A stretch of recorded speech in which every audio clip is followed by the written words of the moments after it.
Commissioner Medaffa, a second by Commissioner Dunn. Any discussion?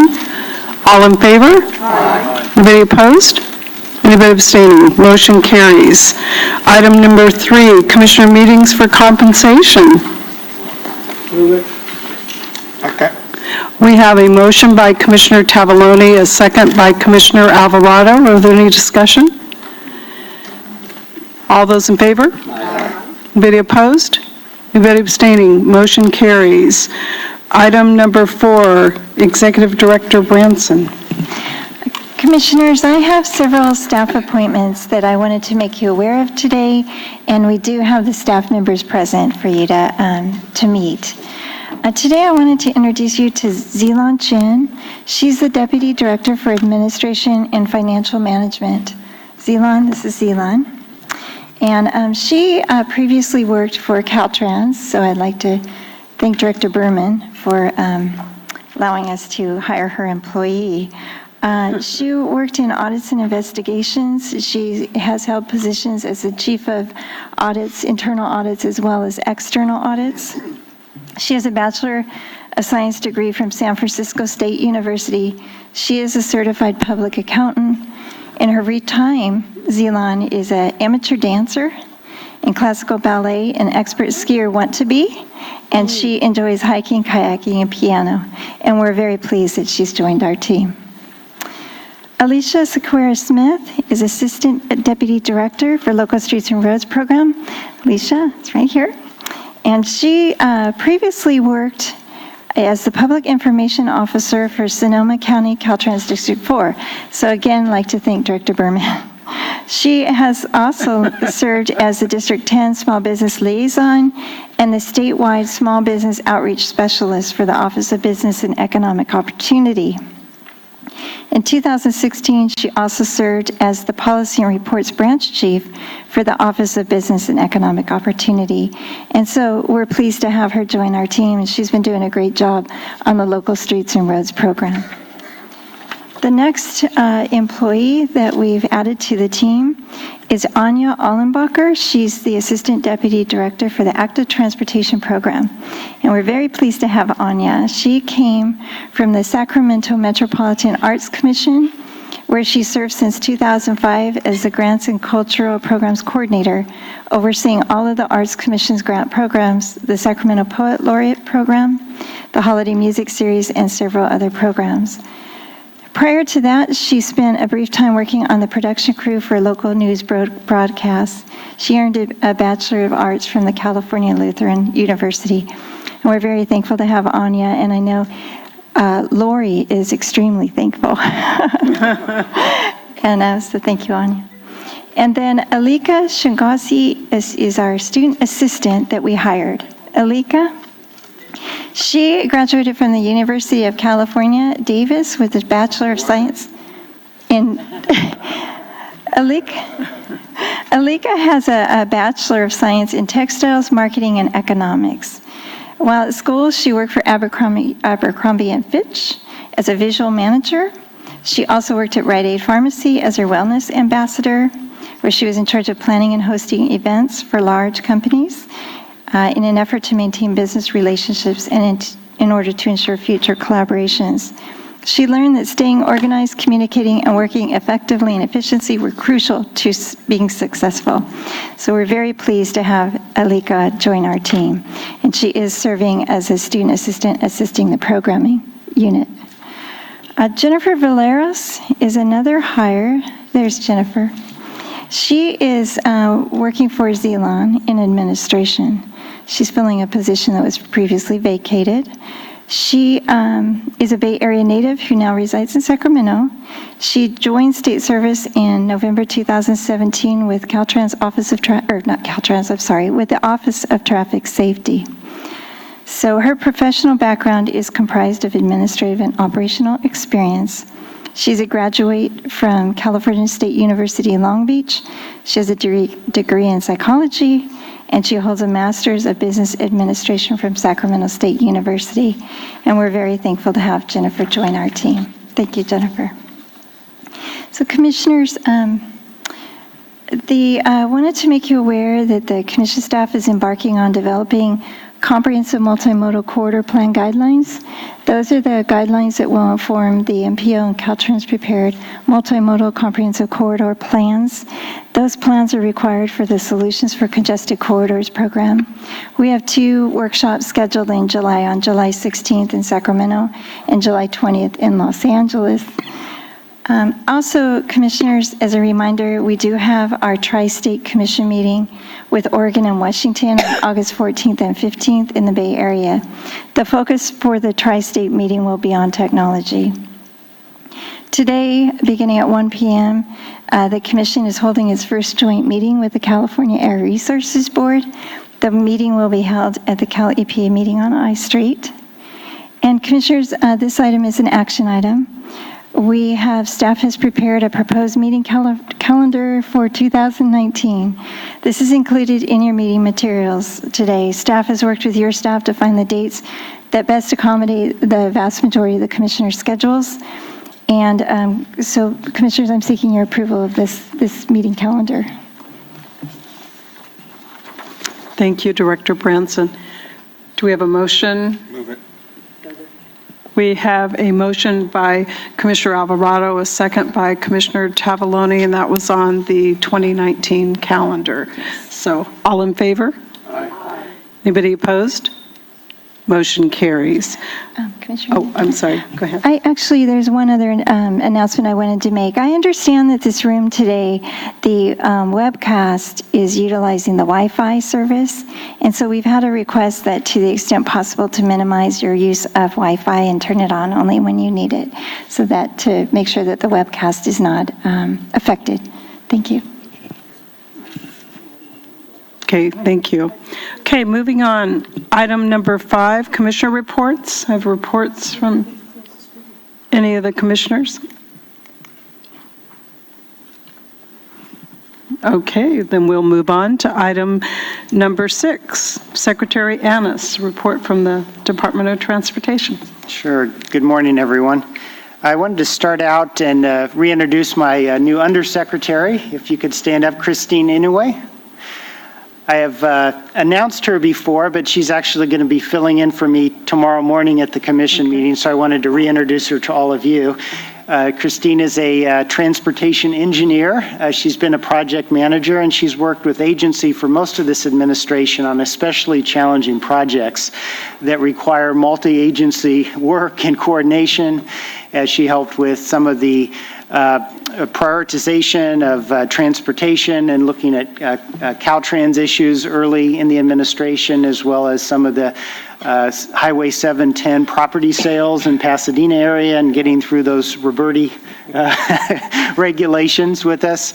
And she's also been very helpful recently on our traffic safety data that's coordinated across Highway Patrol, Caltrans, and Office of Traffic Safety. So please again welcome Christine, and she'll be sitting here tomorrow morning. The other thing I wanted to mention is this morning the governor's down in Los Angeles at an event where he'll sign the state budget. And of course, the legislature implemented year 2 of SB1 funding in this budget, which last year with the sort of partial year implementation of SB1, it was $2.8 billion. This year it's up to $4.6 billion across SB1 categories, and of course that increases over time.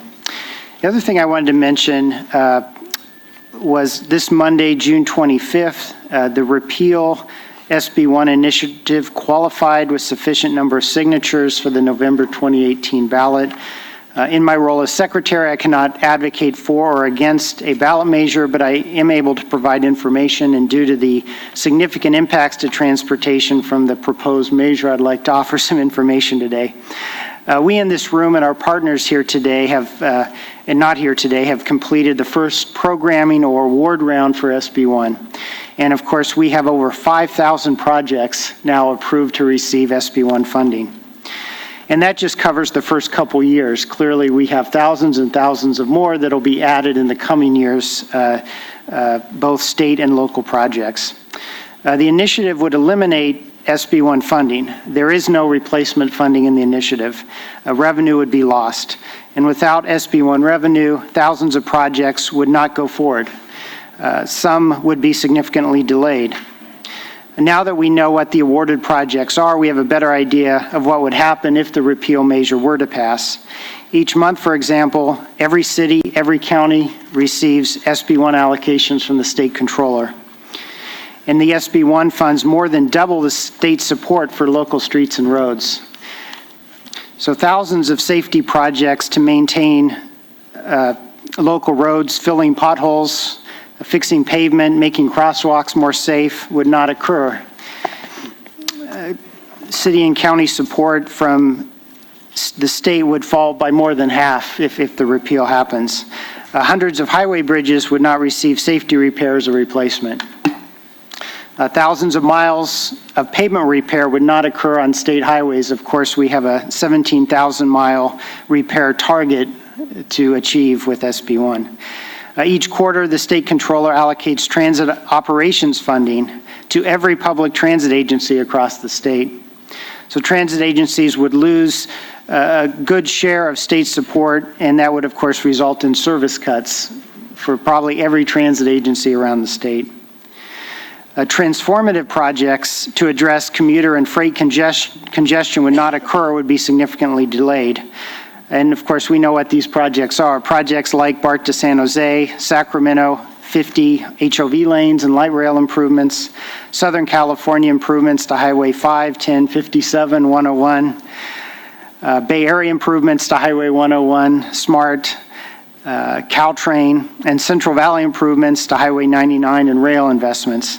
And of course, LA 2028 Olympic transportation projects that the region's been very keen on getting done in time for the Olympics.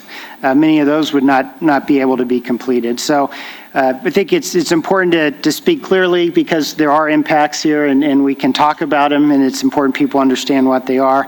You know, the bottom line, as I see it, if the repeal were to occur, pavement would get worse instead of better. Safety projects would be defunded, and some of these have very clear safety impacts. The Commission's funding several rail grade separations where there have been deaths on those corridors where cars have hit trains, and if we separate the train and the car traffic, lives will be saved.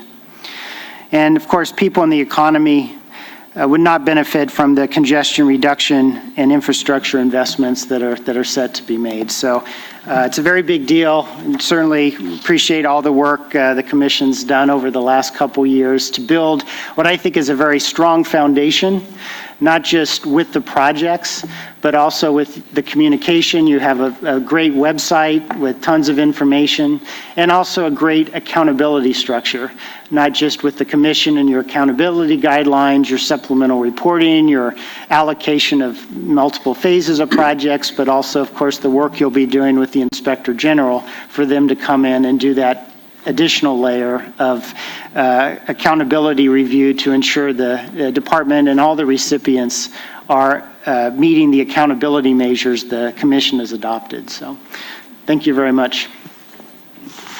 Thank you, Secretary Annis.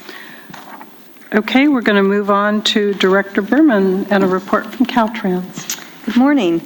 I wanted to give you an update on the efficiencies report. Since we first presented the interim efficiencies report at the January meeting, we have been evaluating the method. We've been working with the Inspector General to evaluate the methodology used and analyzing the savings of the proposed efficiencies.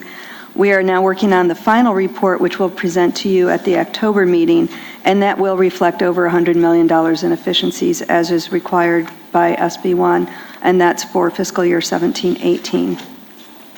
I also want to bring you up to date on a few other things we're doing at Caltrans. Last week I had the pleasure to attend the Caltrans Excellence in Partnering Awards ceremony, and Caltrans teams have been partnering on projects since 1992. Caltrans and our industry partners in the construction industry have a whole partnering program, and it creates high-performing teams and really good results. And this program has been a valuable resource in collecting lessons learned on our projects that benefit both Caltrans and the construction industry. This year we recognized 20 projects for successfully using partnering to quickly and efficiently resolve project-related issues at the lowest levels. And that's the main goal of partnering, is to quickly and efficiently resolve those issues. And they were really great projects, really just very inspiring to see the work that our teams are getting done and the difficult projects that are getting built and the cooperation between the industry and our own staff. So we are just now entering peak construction season. We have more than 900 ongoing construction contracts valued at about $9 billion. And so our partnerships and partnering philosophy is going to be a key part to delivering those projects. This Friday, I get to go home. I will have the pleasure of participating at the completion ceremony for the I-5 Genesee Avenue Interchange project. This is a $105 million project that replaced the existing 6-lane Genesee Avenue overpass with a 10-lane structure that accommodates current and future traffic demands in this very job-intensive corridor. The project is a key component to the broader improvements planned along I-5 in the San Diego North Coast corridor. Along with the replacement of the overcrossing, the project widened the freeway access ramps, added an auxiliary lane in the northbound direction on I-5, and constructed a new separated bicycle and pedestrian path. And I drove by it a few weeks ago, and it's really going to make a big difference.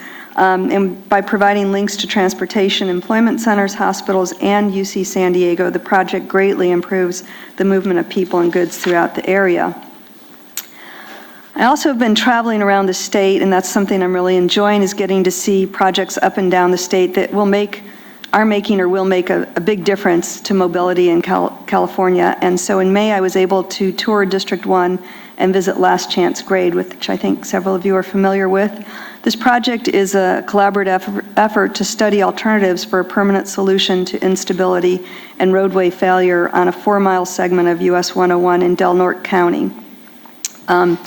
I had a chance, it's such an important area. The road is actually moving outside of our right-of-way towards the ocean.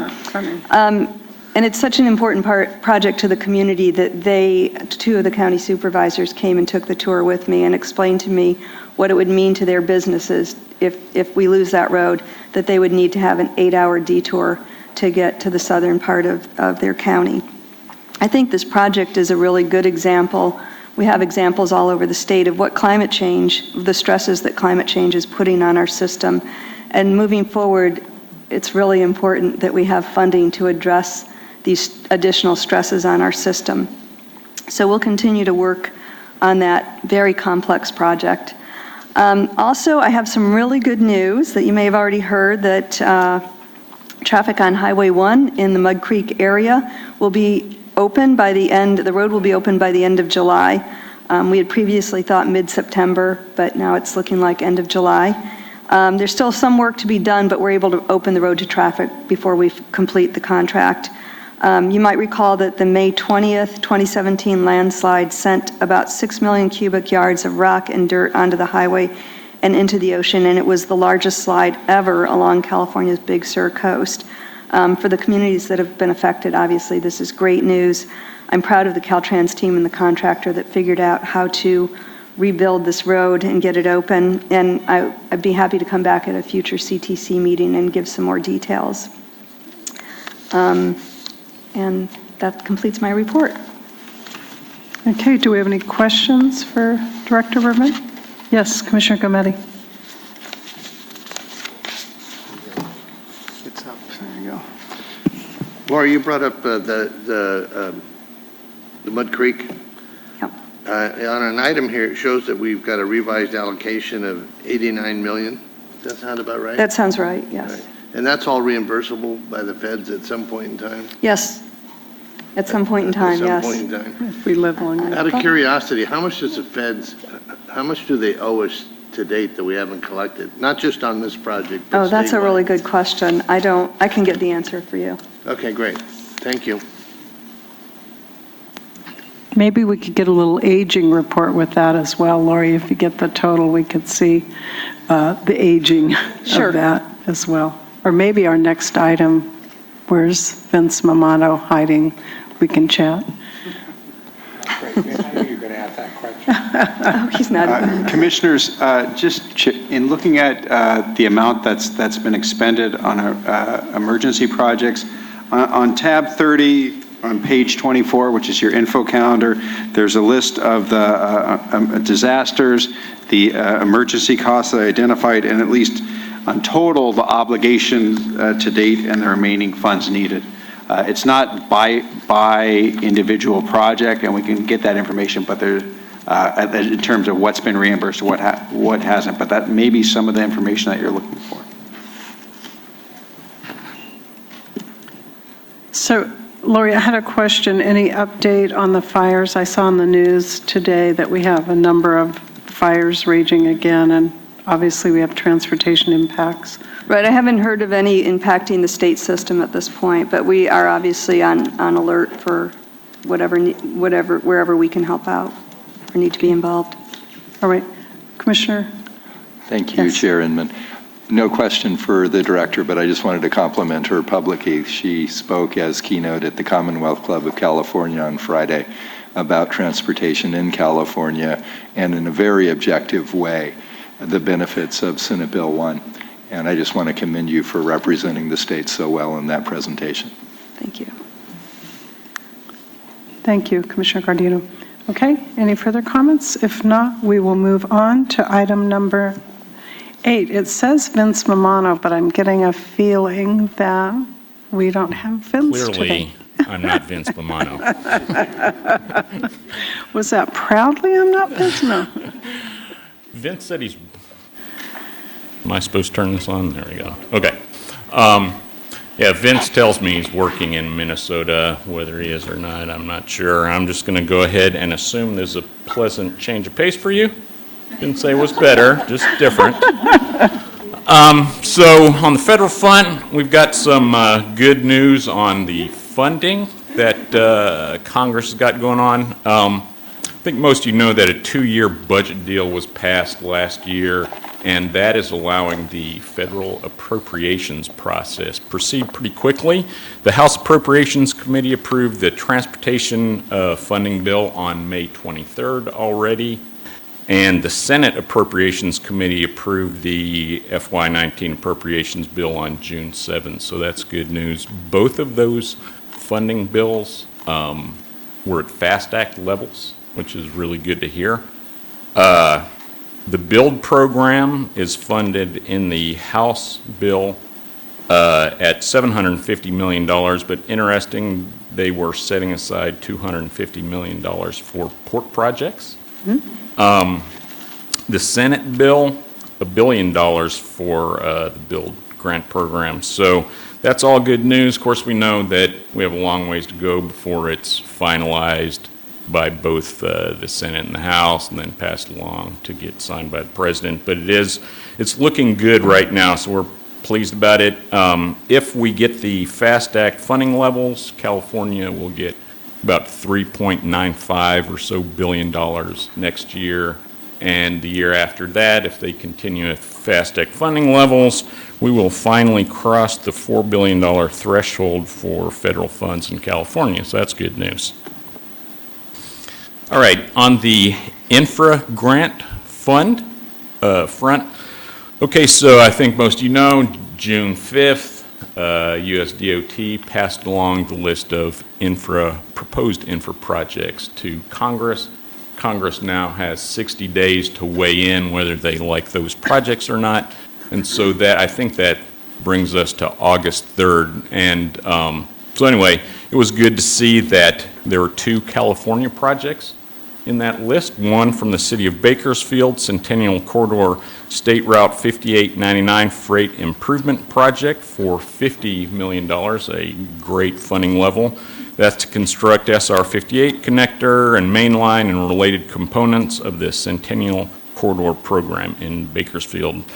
And then Los Angeles County MTA, their project is Interstate 5 Golden State Choke Point Relief Program, $47 million for that project, and that funds the construction of Interstate 5 Golden State Choke Point Relief Program to improve Interstate 5 in Los Angeles County. And so I just, even though we're not done with the process, Congress does have that 60 days, I do have to congratulate both the city of Bakersfield and MTA. As you all know, it is a unbelievably competitive process to get these grants.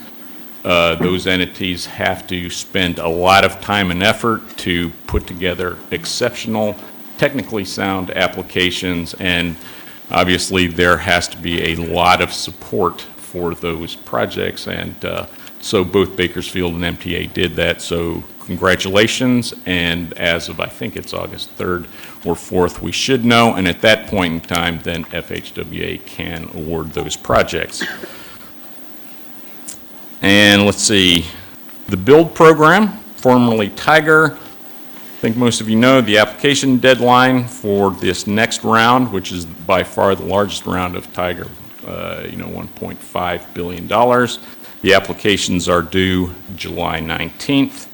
The maximum grant for any project is $25 million, and the maximum amount that any one state can get is $150 million. 80% of the eligible cost may be funded by the BUILD grant. 30% of the funds must be awarded to rural areas. And, USDOT, we've actually done quite a few webinars in the last few weeks to reach out to applicants to help them understand and walk through, negotiate that process. So, I think you all know last March we announced last year's Tiger BUILD grant program winners, and City of Modesto got that Tiger grant for $9 million, so I know they're still happy about that, and we're moving forward with them on getting that project awarded. So that's all the information I have for you right now. If you have any questions, please let me know. Do you have any questions?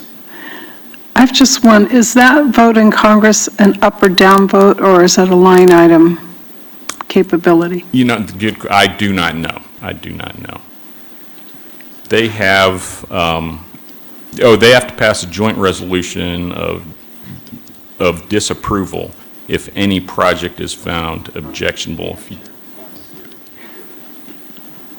I'm sorry, Commissioner Gardino? Is there anyone in the audience who might be able to answer that question for us? All Chairman right. Thomas, would you mind? Talking about budget items and they really aren't voted on, they're structured and passed. So there's no up or down vote or Okay. a procedural vote structure for Congress with the budget federal proposed. Thank you, Chairman Thomas. So the fact that we have two on that list is an amazing step in the right direction, so hooray really for is. that. We kind of love to see a few more, but let's hope we get that August 5th deadline, or August 3rd deadline, and we can get going on those, so appreciate it. Okay, any further comments on this? If not, we will move on to item number 9, Regional Agency Moderator Patricia Chin.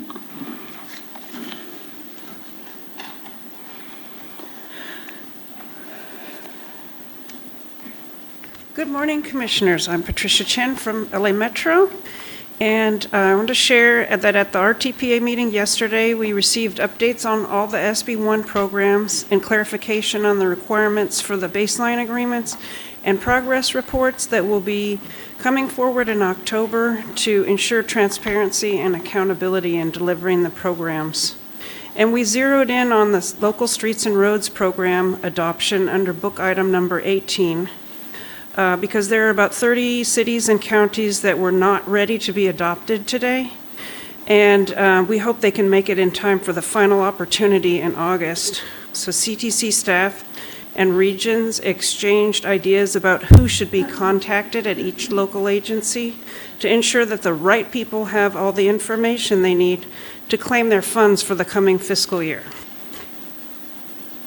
We also discussed the joint meeting with the Air Resources Board for this afternoon.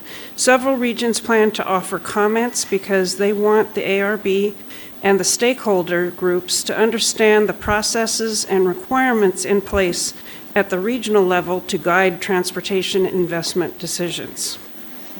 And finally, yesterday we held elections for our moderator and vice moderator for the coming year. The incoming moderator is Luke McNeil Caird from the Placer County Transportation Planning Agency, He's not here for me to introduce to you today. He'll have to do that himself in August. But I believe Philip Chu is from the San Bernardino County Transportation Authority. And I just want to say that they are sharp and experienced, and I'm pleased to be handing the mantle forward to them. Thank you. Do we have any questions for Patricia? So I want to thank you for your service as chair of this group. We appreciate it. We know that you take all of your assignments very, very seriously and appreciate your commitment, and maybe it wasn't what you wanted to do, but you did it, and we appreciate it. So thank you so much. Thank you very much. Okay, we'll move on to item number 10, rural counties. Maura. Oh, no, doesn't look like Maura.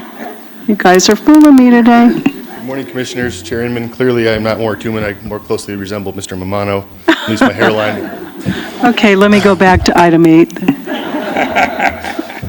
First of all, I'd like to acknowledge and congratulate a pillar in rural transportation, Mr. Phil Dow, who is retiring as Executive Director for Mendocino County Council of Governments. Phil has been a leader in rural transportation planning and delivery and a tireless advocate for the rural communities of Mendocino County for over 40 years.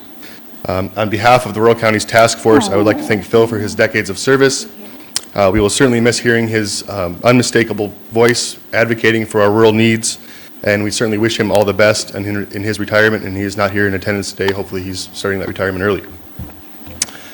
With the recent update of the local partnership program guidelines, the Rural Counties Task Force members appreciate the opportunity to provide input and work closely with the CTC staff on this, and we support the revised guidance as presented for your consideration today. Members of the RCTF are very hopeful to utilize this guidance for future LPP programming efforts. In fact, 3 rural counties were successful in securing funds in the recent local partnership program funding round, which will highlight the value and importance of SB1 throughout those rural communities. Rural counties have also been delivering safety, maintenance, and transportation enhancements throughout the rural areas made possible by the local streets and roads funding, highlighting the value and importance of a reliable and ongoing funding source that, again, is made possible by Senate Bill 1. We're working in partnership with the RTPA group as well as CTC staff to improve active transportation program, project reporting, and project delivery in the future. The RCTF will meet again on July 13th and will begin discussing some of the challenges and opportunities for rural counties brought about by implementation of Senate Bill 743 and the resulting VMT metrics and thresholds. And with that, I can conclude my report and would be happy to answer any questions. Do we have any questions? Well, I don't know how Phil kind of stepped out and didn't come to tell us all goodbye, but perhaps Director Branson, we could have an agenda item, and I guess that's our way of subpoenaing someone, so. No, but we, on the commission, behalf of the commission, we really, truly do appreciate his commitment and dedication, and I don't think there's anybody who's traveled more miles to participate year after year, so please extend our thanks to your colleagues and really appreciate it. And maybe we can send a letter or something to him, because I don't feel right that he slipped out and we didn't get to say thank you. So anyway, thank you. Yes. Anybody else? Okay. Commissioners, staff will follow up with Phil, find out what his schedule looks like, and see if we can't get him back to a commission meeting so we can recognize him. Thanks. Maybe our next town hall in that area would be fair. Yeah, we'll figure something out. Okay. All right, we'll move on. Item number 11, the self-help. Keith Dunn. Oh dear, I'm batting 0 for 3 today. I'm pretty sure that's not Keith Dunn. Sorry, Madam Chair. I just got a text from Mr. Dunn. He is up at the Capitol for a committee hearing and asked that I pinch hit by just highlighting we are working diligently with our partners at Caltrans on SB1 delivery. We've got a meeting coming up in August talking a lot about public education around projects and SB1, and that's really our primary focus. I'm happy to try and answer any questions, but I serve no leadership role with the coalition right now, so I'm just pinch hitting. Okay, questions for Suzanne? No? You should ask her some just I think go for it, yeah. Make it a really hard one, yeah. All right. Thank you, we Thank you. appreciate it. Okay, item number 12, state and federal matters. Jacqueline. Good morning, Commissioners. This legislative update is noticed as an action item. However, we do not have any items for you to take an action on at this time. July 6th is the last day for legislative policy committees to meet before the summer recess, which begins that day upon adjournment, and they will be on recess until August 6th. As Secretary Annis mentioned, the governor is signing the state budget this morning. We have a few notable updates on bills for you. SB 1262, originally authored by Senator Newman, is now authored by our ex officio, Senator Bell. This bill would authorize Caltrans to expand their use of the construction manager general contractor method, which is consistent with a recommendation from the Commission's 2017 annual report. The Commission adopted a support position in our May meeting, so I'm pleased to report this bill is continuing to move forward. SB 1328, also authored by Senator Bell, cleared the Assembly Appropriations Committee on Tuesday. This bill would extend the operation of the Road Charge Technical Advisory Committee. Finally, SB 1029, authored by Senator McGuire, would dissolve the financially troubled North Coast Railroad Authority after transferring its assets and obligations to specified successor entities. This bill was heard in the Assembly Transportation Committee on Monday and will be heard in the Assembly Appropriations Committee next. This bill has not received a single no vote so far. Some information for you on the June primaries. Senator Bell's legislation, SB 595 from last year, allowed for Regional Measure 3, which was successfully passed by the 9 San Francisco Bay Area counties earlier this month. This will provide toll revenues to finance a $4.5 billion slate of projects. Finally, Proposition 69 received about 80% of the vote, so this extends constitutional protections for transportation taxes and fees so that they may not be diverted for any non-transportation purpose. A joint initiative hearing was held by the Assembly Transportation, Assembly Revenue and Taxation, and Senate Transportation and Housing Committees on June 18th on the initiative to repeal the new SB 1 revenues. The Legislative Analyst's Office presented information about the immediate revenue loss and that prospectively this initiative would make passage of any transportation-related taxes or fees in the future more difficult. There were about 35 entities that testified in support of SB 1 and only 2 that testified on behalf of the repeal. On that note, the Secretary of State announced on Monday that the repeal initiative has officially qualified for the November ballot. This measure would repeal 2017 transportation tax and fee provisions and would also make it more difficult to raise additional taxes or fees in the future for transportation purposes. They're currently required to obtain a 2/3 supermajority vote from the legislature. And this would also require that these new taxes or fees would have to go before the voters. Just a couple notes on federal updates. On June 21st, the Trump administration released a proposal to reorganize and consolidate various federal departments, including the Department of Transportation. And this concludes my legislative update. I would be happy to answer any questions you may have. Do we have any questions? Yes, Commissioner Gardino. Thank you, Chair Inman. And Jacqueline, thank you for the excellent write-up. It was quite helpful. A couple of observations and questions. You mentioned Senate Bill 595, which enabled Regional Measure 3 on the ballot in the 9-county Bay Area. I've just returned from 74 days straight on loan to co-run that campaign. But context on that, that was the regional funds for 35 greatly needed transportation improvements in our region, like the Marin-Sonoma Narrows and the SMART train and Highway 29 and Highway 37 and numerous interchanges on Highway 680 and the BART extension into San Jose and Santa Clara, Dumbarton Crossing, great projects.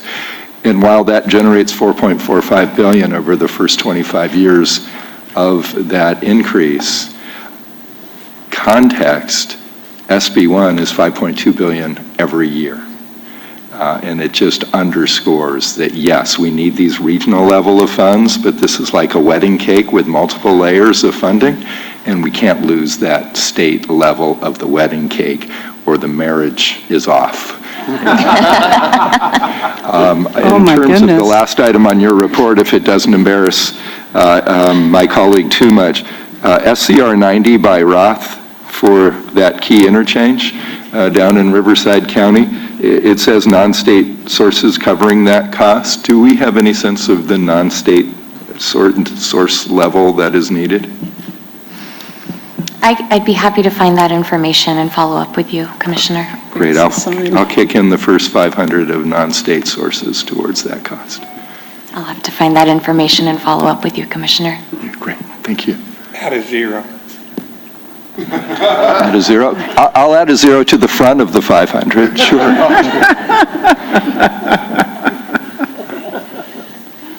Trying to keep my marriage intact, Bobby. Got a little theme going here today. Okay, we do have a guest speaker on this item. I'd like to call Bill Thomas forward, please, former congressman who needs no introduction, but thank you for joining us today.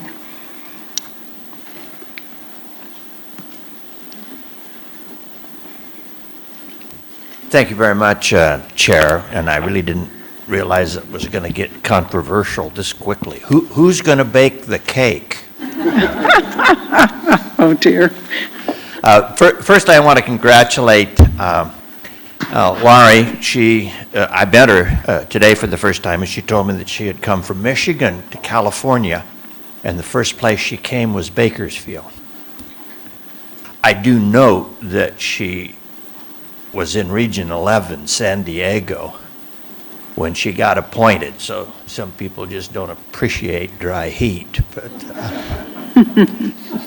Secretary, I'm retired, so I can and will speak up on SB1. It was noted that in the state there were 2 grants from the infra program. We got the biggest one, which validates what we've been trying to do in the central portion of California to create interregional and interstate connections. So that was very rewarding. And I'm here for your 2-day meeting because you had indicated that we were going to be able to fast track $25 million from the TCEP fund. And I just have to tell you, as an old political science professor, what's running through my head right now is Marbury versus Madison. You know, that 1803 decision about the fact that commissions were signed, sealed, but not delivered.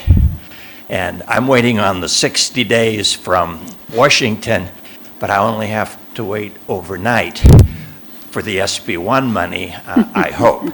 And it's going to be a very useful tool for me because, as you know, I represented and live in the only region in California that had a bipartisan no vote on SB1 as it went through, both Democrat and Republican opposition. Tomorrow will allow me to go home and publicly talk about the fact that the federal and state government has recognized our little project. You know, it's called TRIP, and the T stands for me. And I'm going to be able to use the argument, what in the world is the matter with you people? We have got a good thing going. The feds are helping us, and the rest of California is helping us build this freeway. Why in the world would you vote against the idea that SB1 helps us when we almost always have just had to help ourselves? And so I'll say thank you now, but I'll be here tomorrow to make sure that signed, sealed becomes delivered. Thank you very much. Thank you, Congressman. Madam Chair, if I may. Of course. Congressman, thanks for your leadership for decades, and thanks for your willingness to use your powerful and well-respected voice in your native city and county on behalf of transportation funding for all of California. Thank you, and I thank your vote for tomorrow. Okay, we will move on to item 14, adoption of the federal project funding guidelines. Oh, did I miss 13? Oh, I drew a line through it. That means I already skipped that one. My mistake. We'll roll back to item 13. Thank you, Madam Chair. I would like to invite Mr. Stephen Keck from Caltrans to present an update on Caltrans budget and allocation capacity. Good morning, Stephen Keck with Caltrans. Here with maybe my last budget update. Ron Shepard, who is acting as Division Chief of Budgets, is on a very well-deserved vacation after overseeing the last few months of the transportation budget development that we'll see come to fruition today with the signing of the Budget Act. I also promised him as a condition of his acting in this position that I would make presentations to the Commission. It's something that I've done for almost 10 years or more to the Commission, giving these monthly updates. But it's not something that everybody wants to jump up and do. And I kind of, after now coming up to the podium after the chair, am feeling why. To hear such a powerful speaker come up right before you is kind of tough to follow, but I appreciate those words. Thank you very much. So I'll start with my regular allocation capacity look. The current year allocation capacity through the last meeting is about 66% allocated. Almost all of the shop has been allocated. The key point here is there's about $1.5 billion capacity remaining unallocated through May, and you've got about $1.8 billion on the agenda for allocation at the two-day meeting. So we're in fairly good shape. Not all programs are in the same good shape, but we are at a place now where we've used almost all of the allocation capacity, or will through the end of this meeting. It's important to note that any allocation capacity not used in this year will roll over to next year to be utilized by projects in those programs. It doesn't go away, we don't lose it. So this is our capacity. Whatever is not used this year will roll and add to the capacity for next year. And that leads me to the capacity for next year. On the next page, this big old chart, it gets bigger every year, and it's certainly bigger now because of Senate Bill 1.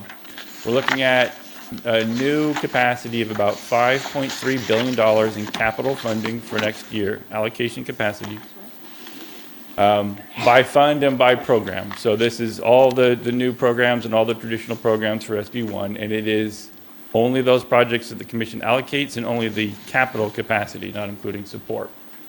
So this $5.3 billion is a couple of things I'd like to note. First is that a few meetings ago we discussed the Board of Equalization's inaction on changing the rate that would impact the STIP funding. We have done a very thorough analysis and worked with your staff, and we are not reducing the STIP allocation capacity for next year. We've decided that it's in their best interest to address this in the next fund estimate. We can manage the cash flow, but we don't want to hold up very important projects moving forward by suddenly reducing the capacity. We can make this work, and we certainly intend to do so. The next thing I'd like to mention is that with regards to the STIP, if there are projects that come forward, Senate Bill 1 funded projects that have funding from other programs in 2018-19, we would support advancing any of the STIP allocations that has a mismatch in the fiscal year. In other words, if a project has a, let's say, trade corridor allocation programmed for next year, but a STIP component of that same project in, say, 2021, we would likely support, or we would support moving that STIP allocation forward so that project can move forward. Very important for us to be able to do that so that we don't hold up any projects where there's that kind of, I won't say mismatch, but that kind of timing issue with the different programming values. Finally, these allocation amounts, the capacity of $5.3 billion does not include anything that would roll over from this year that's not used. So we can expect that number may go up in some program areas. I'll note in the shop we're probably going to over allocate this year, so we might reduce the capacity for next year. But again, in terms of shop projects, keep them rolling. We will fund them, no problem. The next thing, this is almost, I won't call it a rehash of what I talked about at the last meeting, but it's a different way of looking at the same data. This is a chart that compares the growth of gasoline taxes and vehicle miles traveled over the last, since the last tax increase in 1994. And the reason we decided to do another look at the same thing is because the last time I gave this really cool chart with these bars that went up and down and lines that went across, and it was a cool message and one that I love to give, but maybe a little complicated. And so this one is very clear. VMT increasing faster than consumption, and that has a direct impact on the revenues that we receive because, of course, those revenues are tied only to that consumption with regards to gas taxes. It's not price-based anymore. It won't be. It's directly based on consumption. So this is another chart. We'd like to put these out for people to use. This one, I think, shows very clearly the difference between VMT and consumption. And finally, as has already been discussed, Prop 69 did pass with almost 81% vote by the public, which I think is a very good sign. People recognize the importance of transportation funding, overwhelming support for the protection of that funding. Hopefully that will carry on to future votes on transportation funding.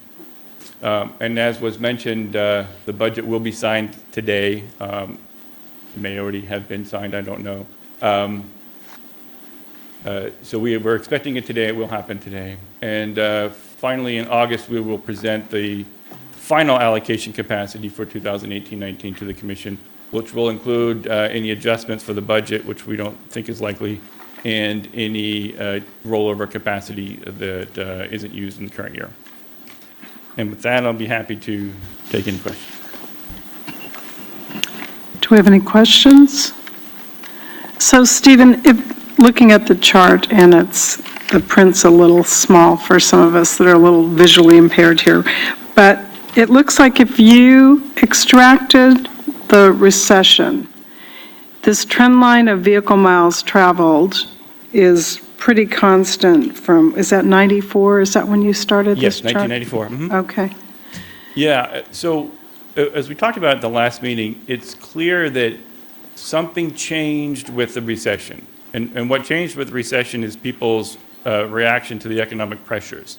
They're driving different vehicles than they were before. You may remember the huge Or how about they weren't SUV going to work? boom we had in the early 2000s, where folks were buying Escalades and huge Suburbans. The recession forced a change in what people do, forced them into better fuel economy cars, and now we're seeing a resurgence about the same time, not resurgence, a surging of the popularity of electric vehicles that started about the same time. Okay, any other? Yes, Commissioner Gomati.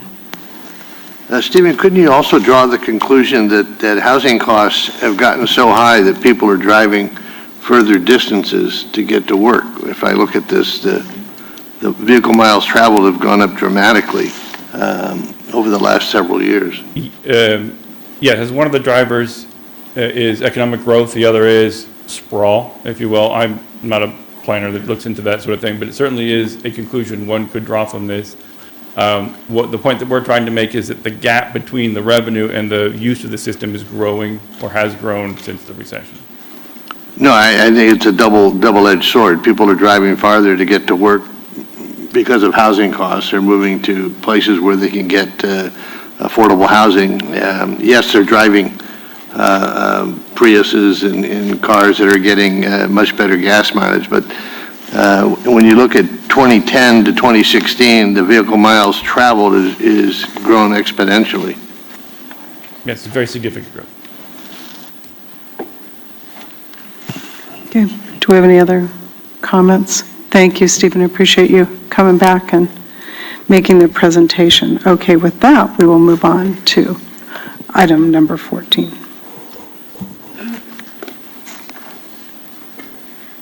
Okay, Jack. All right, Stephen is going to stick around and present the federal funding guidelines item. Commissioners, this is an item that we brought before the Commission for information at the last meeting and action today. It's the adoption of the federal aid project funding guidelines. The purpose of these guidelines is to ensure that we can fully utilize all of our federal funding made available to California by making sure that we have the appropriate projects federalized and ready to receive that federal funding. So what we do is we set thresholds over which a project must maintain federal eligibility, and those thresholds are different for each program, as detailed in the book item. The policy we bring today for action is largely unchanged from the policy that was brought to you at the last meeting, with a few clarifications that we made as follows. First, at the request of the regional transportation agencies, we did look at increasing or raising the threshold for for alternative transportation projects. They had requested that we see if we could raise that threshold to $1.5 million over the $1 million that we had requested. We did look at that. We analyzed all the projects that we were aware of that are in the program already. And our analysis showed that we couldn't quite get there. There were a couple of years in the next 4 years where we would not be able to utilize the federal funds made available in that program if we increase the threshold. And at this point, that risk isn't worth taking, but it's certainly something we can look at as the program matures, and we can, if we start to see larger projects, we can certainly reanalyze that, as we will reanalyze this policy each year. The second thing that we did is we clarified that for STIP projects, the $10 million threshold applies only to the STIP contribution if there's a case, as there often is, where the STIP contribution is just one part of the overall funding of a project. So if the STIP contribution is over $10 million, then the project should maintain federal eligibility. We finally clarified that the threshold amount applies to construction costs only. So when we do the analysis for this policy, we say if your construction costs are over this threshold, then the project needs to be federalized. And that's because support costs can vary widely depending on the scope of the project and the size of the project. We didn't want to complicate issues in that way. So those are the minor clarifications we made to the policy, and I don't think it's my place to ask for an adoption, but certainly we would ask for it. Okay, do we have Commissioners, this is an action item. Okay, I have a question from Commissioner Von Knonenberg. So would the effect of this mean that for an ATP project that's greater than $1 million to be federally eligible, would that have to do a NEPA as well as a CEQA if it was a new construction project? So I'm not an environmental expert, but whatever it would take to maintain federal eligibility, including NEPA if required, yes, that would be required. And it's important to know, are we setting a bar that for a rural or small municipality who's doing a project that's $1.5 million that may require CEQA, now they have to do NEPA as well, because we still haven't worked out reciprocity, which is a whole nother issue that is annoying. I'm wondering, have we thought about what the real ramifications are for a small or rural community on this? yeah, and that is understood. The problem that we face with this program is that a significant portion of the capacity for ATP is directly related to the federal funding through the Transportation Alternatives Program. I think it's of the ATP capacity of $223 million, $100 million of it is directly federally fundable. So in order for us to ensure that we have $100 million worth of projects each year that can receive federal funding, we need to set the threshold at that level. And just to clarify, this will mean that fewer ATP projects have to be federalized than in the past. In the past, we essentially required that almost all ATP projects remain federally eligible. This will mean that fewer remain eligible, fewer have to maintain that federal eligibility, and exactly what you said, fewer projects have to go through the NEPA process. One of the things that Steve and I have talked about in the long term, when the repeal is defeated, is there a way that we can look into making this really a primarily state-funded program, keeping it at not changing the level, but just swapping out the federal for state funds and allowing greater efficiencies where there are going to be bigger highway projects and road projects that are going to be federalized anyways, and focusing the federal resources on that. And exactly to your concern, Commissioner, these smaller projects would then not have to be federalized, but that's more of a long-term solution. Okay, thank you. Any other comments? Okay, so we need a motion on this, Jacqueline? Okay, we have a motion by Commissioner von Konynenberg, a second by Commissioner Madaffer. Any discussion? All in favor? Aye. Anybody opposed? Anybody abstaining? Motion carries. We will move on. Thank you. Item 15, amendment to the 2018 Local Partnership Formulaic Program. Christine. Good morning, Commissioners. Tab 15 is an action item to amend the 2018 Local Partnership Formulaic Program of Projects. The 2018 Local Partnership Formulaic Program is funded from $100 million annually in state funds authorized by Senate Bill 1, appropriated funds from the Road Maintenance and Rehabilitation account for fiscal year 17-18 and 18-19. This amendment will add programming to $14.1 million and include 4 new projects. Specifically, 1 agency requests to revise a project title, and 2 agencies are nominating 4 separate projects to program their formulaic distribution shares. Therefore, this amendment will increase the 2018 Local Partnership Formulaic Program of Projects total to $194.7 million and a new total of 67 projects over fiscal year 17-18 and 18-19. The remaining $5.3 million in formulaic shares is expected to be programmed by the remaining eligible agencies by June 2019, the end of this current cycle. Staff recommends your approval of this item as presented in the staff recommendation. Have a motion by Commissioner Tavaloni, a second by Commissioner Madaffer. Any discussion on this item? Hearing none, all in favor? Aye. Anybody opposed? Anybody abstaining? Motion carries. Item 16, amendment to the 2018 Local Partnership Program Guidelines. Christine. Commissioners, tab 16 is an action item to amend the 2018 Local Partnership Program Guidelines for the 2019 Local Partnership Formulaic Program Schedule. The purpose of the amended guidelines is to establish the schedule for project submittals for the 2019 Local Partnership Formulaic Program. All other provisions remain the same. Commission staff held a workshop on June 5th, 2018 to solicit feedback and comments for the proposed schedule for the 2019 Local Partnership Formulaic Program. Staff recommends your approval of the amended 2018 Local Partnership Program Guidelines as proposed in your attachment. Have a motion by Commissioner Dunn, a second by Commissioner Tavaloni. Any questions or discussion? Hearing none, I'll call for the vote. All in favor? Aye. Anybody opposed? Anybody abstaining? Motion carries. Oh, of course, Director Ranson. Commissioners, with the action you just took, just want to make sure you're aware that on June 29th, there's a call for project applications to begin programming the next cycle.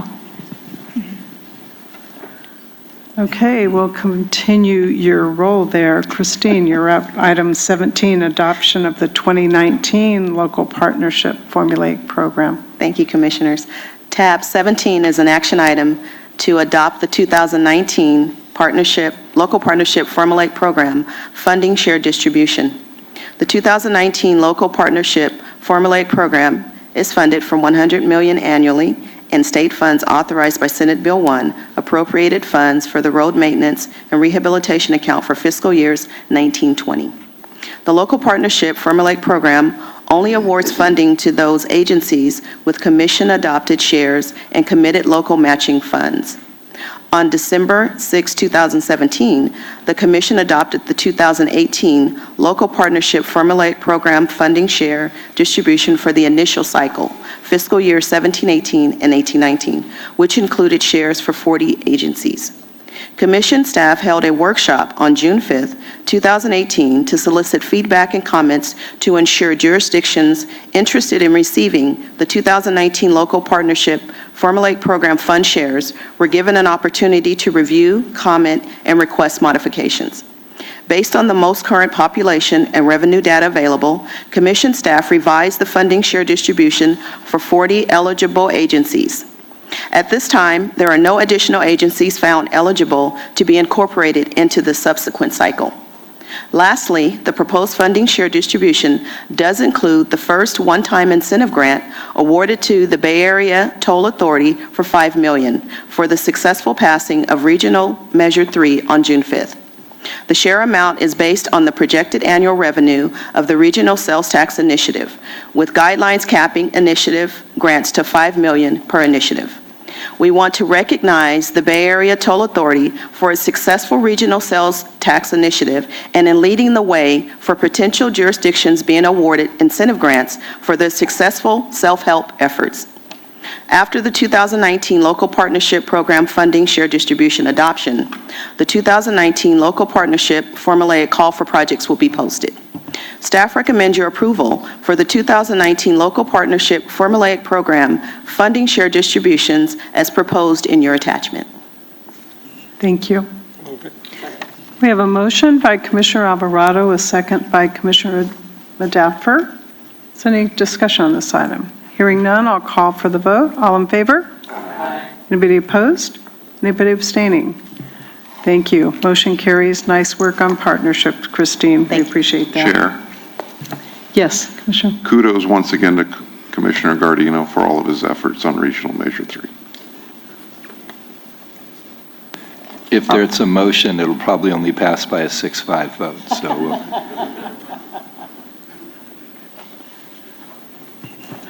It's all good. Okay, we will move on to item number 18, adoption of the 1819 road maintenance and rehabilitation account. Alicia. Thank you, Commissioners. Good morning. This item does have a pink for it, as there were some last-minute changes. Item 18 is an action item to adopt the fiscal year 2018-19 Local Streets and Roads Initial Report of eligible cities and counties, and direct staff to transmit the report to the State Controller as indicated in Attachment B. The report identifies 507 jurisdictions that have met all eligibility requirements by the Commission's May 1 submittal deadline. 25 jurisdictions provided in Attachment C did not meet the eligibility requirements in conjunction with the Commission's submittal deadline. These jurisdictions have informed the Commission staff of their intent to seek subsequent eligibility for program funding in August for Commission adoption. As of Wednesday, June 26, Commission staff had yet to receive correspondence from 7 cities, as indicated in Attachment D, regarding their intent to seek program funding for fiscal year 2018-19. As of this morning, 2 of the listed cities in this attachment have contacted Commission staff notifying us of their intent to seek the subsequent eligibility in August. Staff will continue to work with our local partners, California State Association of Counties, and the League of California Cities in our efforts to make contact with the remaining 5 cities in order to verify their intent. The Commission will be sending letters out to each of these cities, informing them of the August 1 submittal deadline for subsequent eligibility. Should a jurisdiction fail to meet the eligibility requirements and subsequent submittal deadline in August, the State Controller will redistribute the fiscal year program funding apportionments amongst all other eligible cities and counties. The goal for the second cycle of the Local Streets and Roads program is to obtain eligibility for all jurisdictions. Staff recommends that the Commission adopt the fiscal year 2018-19 Local Streets and Roads Initial Report of eligible cities and counties and direct staff to transmit the report to the State Controller. We have a motion by Commissioner Gilmetti, a second by Commissioner Burke. Are there questions? I have one. Which city of the 6 has come forward? Or which of the 2 cities out of the 6? Villa Park and Amador City. Okay. Okay, so we're down to 4? So it's actually the pink item addressed that we were actually at 7. Oh, okay. And so now we are down to 5. So we have 5 remaining cities to still contact and work with for confirmation.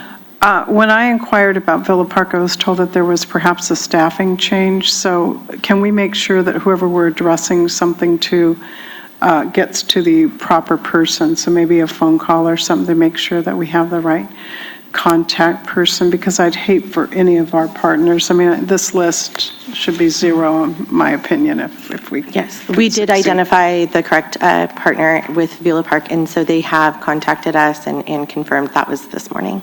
Thank you. Director Branson, did you? Alicia mentioned this, but, I will be sending a letter to these cities notifying them, but I just want to assure you that as commission staff, Alicia has reached out to these cities already, and I believe our partner agencies, either regional agencies or NPO, have already contacted. And we also know that the League of California Cities is also helping us in this regard. We greatly appreciate it, and there is a speaker. Okay, I do have a guest speaker on this, Ronnie Verdugo. Speaking of the League of Cities.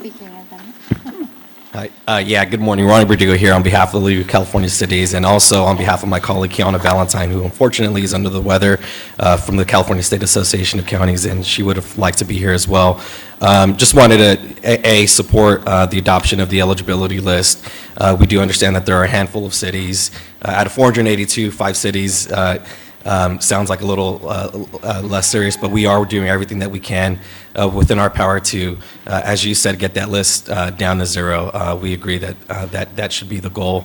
Also wanted to give a major thank you to CTC staff, Alicia Sequeira-Smith, and the outgoing Laura Pennybaker have been nothing short but exceptional in working with the League and with CSAC, and literally training our members step by step on how to successfully submit their project list.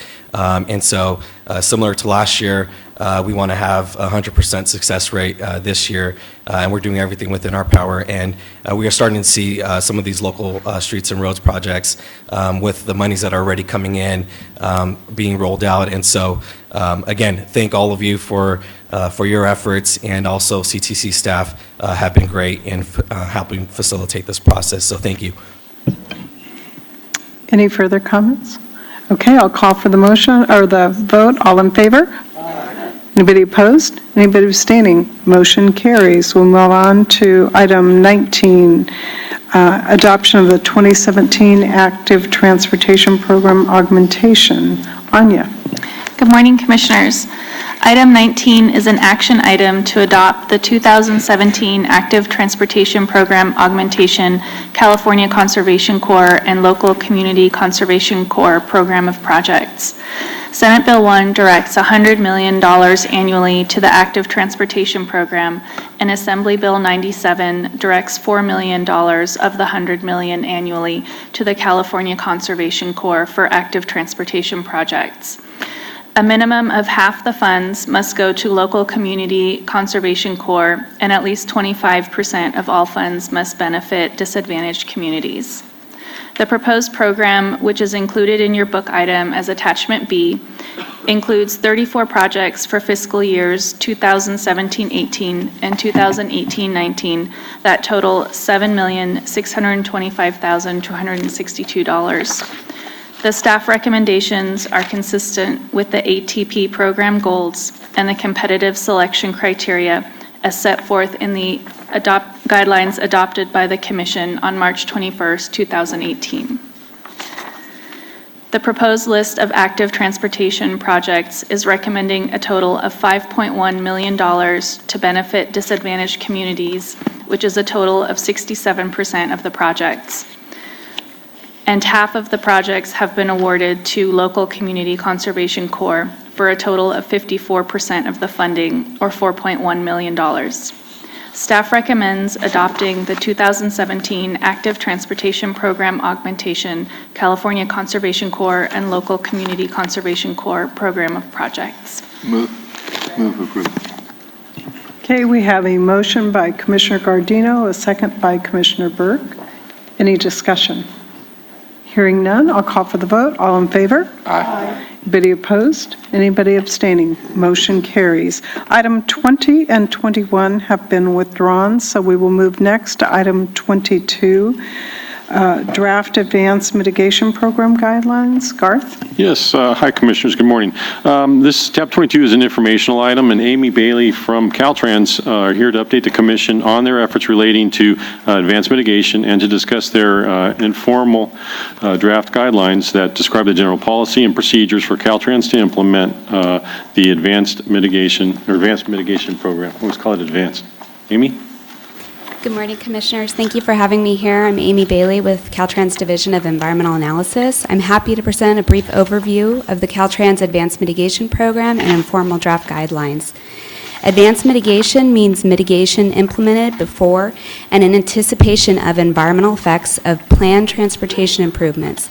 The concept seeks to shift our business practices of planning for and implementing natural resource mitigation on a project-by-project basis at the time of project permitting or just before construction to a watershed or regional approach informed by long-range plans and early agency coordination. The goals of Advanced Mitigation Program include certainty of successful mitigation implementation, project delivery acceleration, increased communication with stakeholders, and ecological benefits. What's the end result?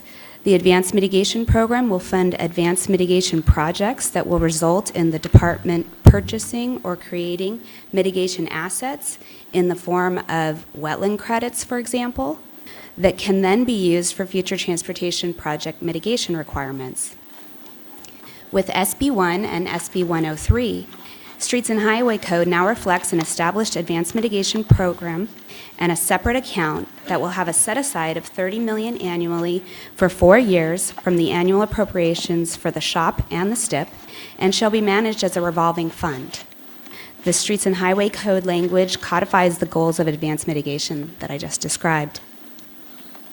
Advanced mitigation projects will be initiated and informed by a 10-year forecast of advanced mitigation needs based on future STIP and SHOP eligible projects. Transportation projects will still need to program mitigation costs as typical. If advanced mitigation credits or values are available, the transportation project may purchase them from the advanced mitigation program. Caltrans may allow other transportation agencies to use credits from the program if reimbursed for all costs associated with the credits. Once payment for the mitigation or credits or values have been received by the advanced mitigation account, it will revolve, and additional advanced mitigation projects will be funded to benefit future transportation projects. This slide seeks to further illustrate the interaction of advanced mitigation program with transportation planning and project delivery, and the associated money exchange for purchasing mitigation credits developed by the program. During transportation planning, the advanced mitigation program utilized the identified needs to evaluate mitigation needs statewide. They'll propose advanced mitigation projects and complete them, making mitigation credits available for transportation projects. In essence, Caltrans is now its own mitigation banker. The transportation projects, if they have an interest in the credits available by the program or a requirement by permit, for example, will request the credits from the advanced mitigation program and pay into the advanced mitigation account, and then the credits will be transferred to the transportation project requiring them. This will then give them the credits for the transportation project, and they can go to construction. And the advanced mitigation account will be infused with more money to do additional projects. The transportation will hopefully be realizing the certainty of the mitigation being implemented, as well as ease in administrative requirements for getting mitigation underway. Reporting per the Streets and Highway Code 800.7 identifies the requirement of providing the activity of the advanced mitigation account to the Commission. Through coordination with CTC staff, we've identified the following to be covered in the annual report beginning October 2019. Account deposits and expenditures, transportation projects that have purchased credits from the program, number of credits created and sold by the program, and the benefits of the program to project delivery. As part of the establishment of this new program, we've been working on developing informal draft guidelines since the legislation was passed.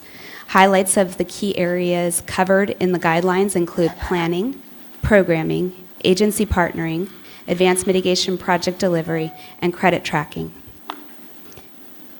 What are our next steps? We are making the informal draft guidelines available to you at this meeting. After this, we will hold 2 public workshops on the formal draft guidelines before posting formal guidelines, and we will begin the planning stages in districts to support the scoping of advanced mitigation projects. Thank you. That's all I have prepared. If you have any question, I'd be happy to answer them.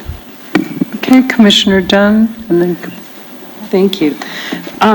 This is awesome. Thank you very much for sharing this with us. You know, in my work in a prior life, mitigation is great in doing development, but there's also something that we developed many, many years ago, which was above and beyond mitigation, called project design features, where it actually enhanced even more the environment in looking at the context of a whole project.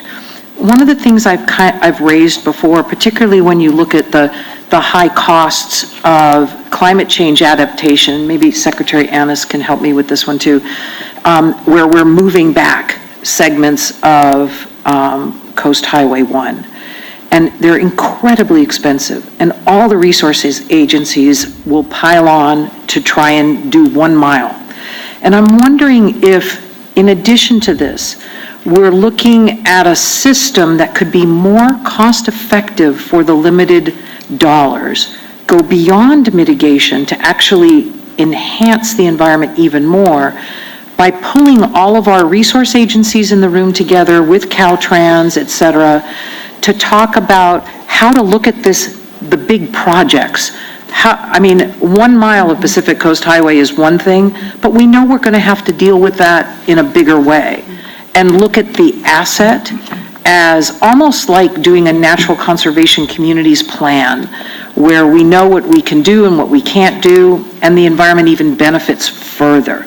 So I know this is legislative and we have to do this, and maybe my idea, you need legislation for that, but is there any thinking that's going on there now about doing something more so that we can be more efficient with very limited mitigation dollars, but actually enhance perhaps the environment and the asset as well? Does that make sense? Do you see what I'm trying to do? It certainly does, and definitely I think that's one of the benefits or offshoots of this program, getting the data organized to give us that large-scale look and future look at what the impacts are at a regional or watershed scale. Mm-hmm. So you can start having that dialogue with resource agencies early, as well as giving an indication of where we may need to really seek to avoid and minimize impacts to reduce our mitigation requirements for off-site mitigation. So I think that there's definitely ways that we can use the planning information from this program to inform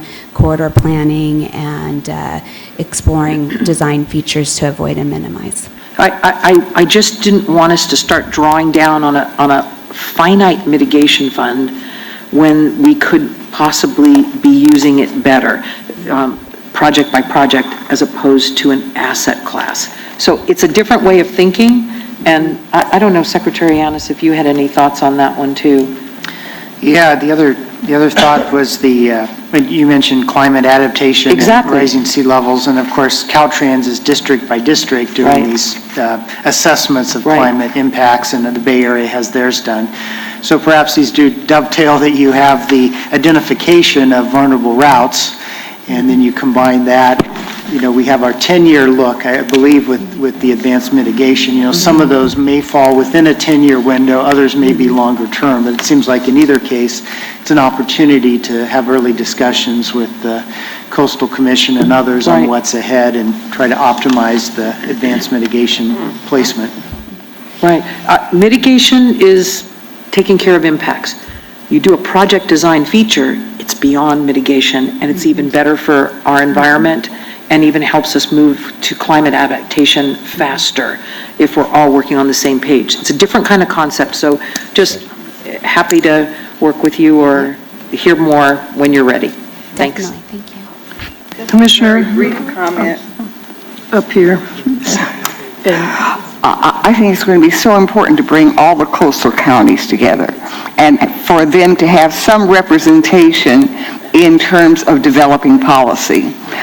Because their inclination, particularly the business communities in those counties, is to continue operating. But to the degree you can bring them into mitigation and part of the policies that are developed in terms of their future projects, I think will be very important. Okay, I'm going to go to Commissioner von Konynenberg and then.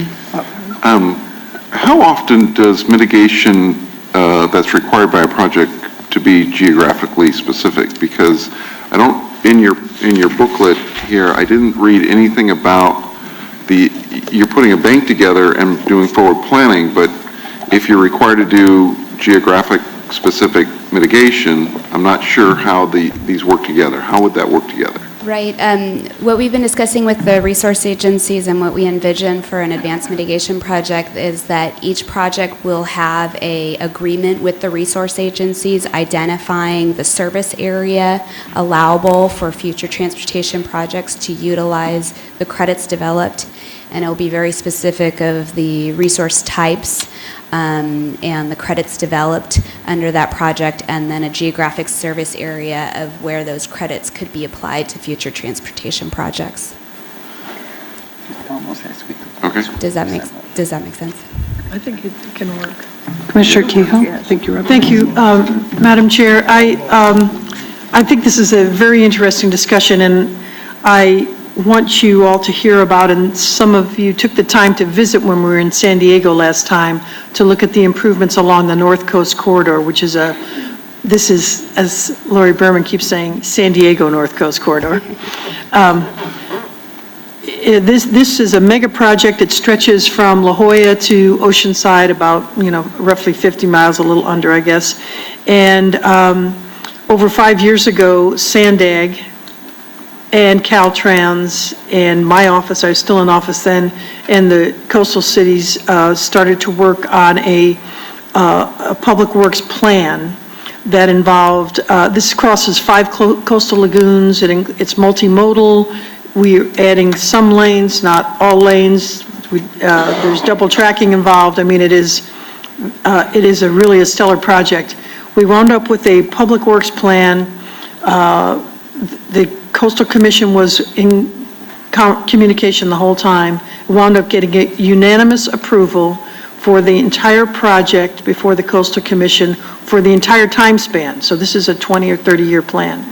And I think that could be a model program, and I hope that your section at Caltrans is aware of it. Of course, Director Berman is, and many other folks in District 11 area. But I think it has potential to cut through a lot of this agency by agency red tape. This group looks at water, this group looks at wildlife corridors, this group looks at air, and tries to do really a holistic concept. And so far, it's working beautifully. Okay. Can I ask you two down there to turn your lights off, and then I'll go to Commissioner Madaffer. Thank you. Yeah, I just wanted to add on to it, but Commissioner Kehoe and I recently did a tour with Transportation Chair Jim Frazier. They were able to see firsthand, and Caltrans staff was able to explain how all these silos have been melded together. And we realize it's not for every project. The larger projects, this definitely works. But it should be a model, and when we had all the directors lined up here, I think the last time we were here in this room, which I think Brian and Lori, we should do that again and regularly, because the more they can learn from examples like the corridor managers that San Diego has, it's unlike just about anywhere else, where you have somebody from Caltrans responsible for that corridor, he's the go-to person, or she, and that's so important. We have that down at the border. We have it up along I-5. Some really good examples of efficiency and saving taxpayer money, and I think we should all be trying to model off something like that. Okay, Commissioner von Konynenberg. So have the resource agencies all agreed that they're going to live within this framework? We are currently working on on state and federal resource agencies? we have an MOU that was signed in 2009 and amended again in 2014 that buys into the overall initiative of advanced mitigation with the department.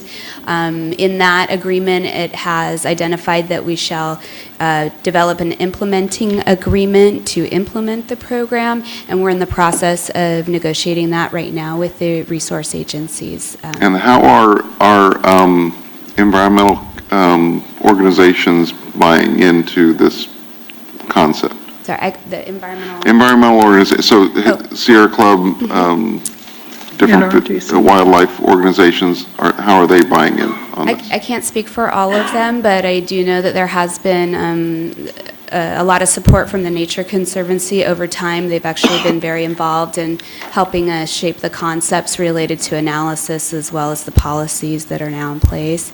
And so I think generally... Because it works great until one agency says, well, I don't buy this, so I'm going to go litigate this separately. Litigate that a mitigation is maybe not within a geographical boundary that they want to see the mitigation done. Right. That is a potential risk. So how do we avoid that? Well, there's some issues with the agencies being pre-decisional on our project-by-project decisions and what mitigation is acceptable for those permits. So the way we're trying to mitigate the risks associated with them not accepting those credits at the project level for transportation projects is to have this established process agreement with them that outlines specific touch points through the planning process, as well as documentation, use of their conservation objectives and goals in helping formulate the scopes of advanced mitigation projects. Furthermore, once an advanced mitigation project is identified, as I mentioned, they will be engaged for the scoping of that project, as well as have supplemental agreements to codify what we build and how we can use it. So that's how we're seeking to minimize the risk. And so you're building a framework would your framework then be a model to trickle down to local transportation planning agencies and It could be. I've spoken to a couple of transportation agencies. Santa Cruz, for example, actually just entered into an MOU with the resource agencies, and our district is a signatory to that agreement as well. And so they are looking to model, I wouldn't say necessarily after our advanced mitigation program, but maybe even San Diego and Orange County. They're kind of pioneers as well in their own right. So we can definitely learn from each other as we implement. And in your next steps, what is the timeline to have something that's a finalized product that everyone is in the tent, so to speak? So we're hoping to just begin the planning process this summer, and then hopefully we're identifying specific projects to move forward in next calendar year. But you want this to be a universal solution though, right? This would be a solution for all Caltrans projects going forward? No, that is a good clarification.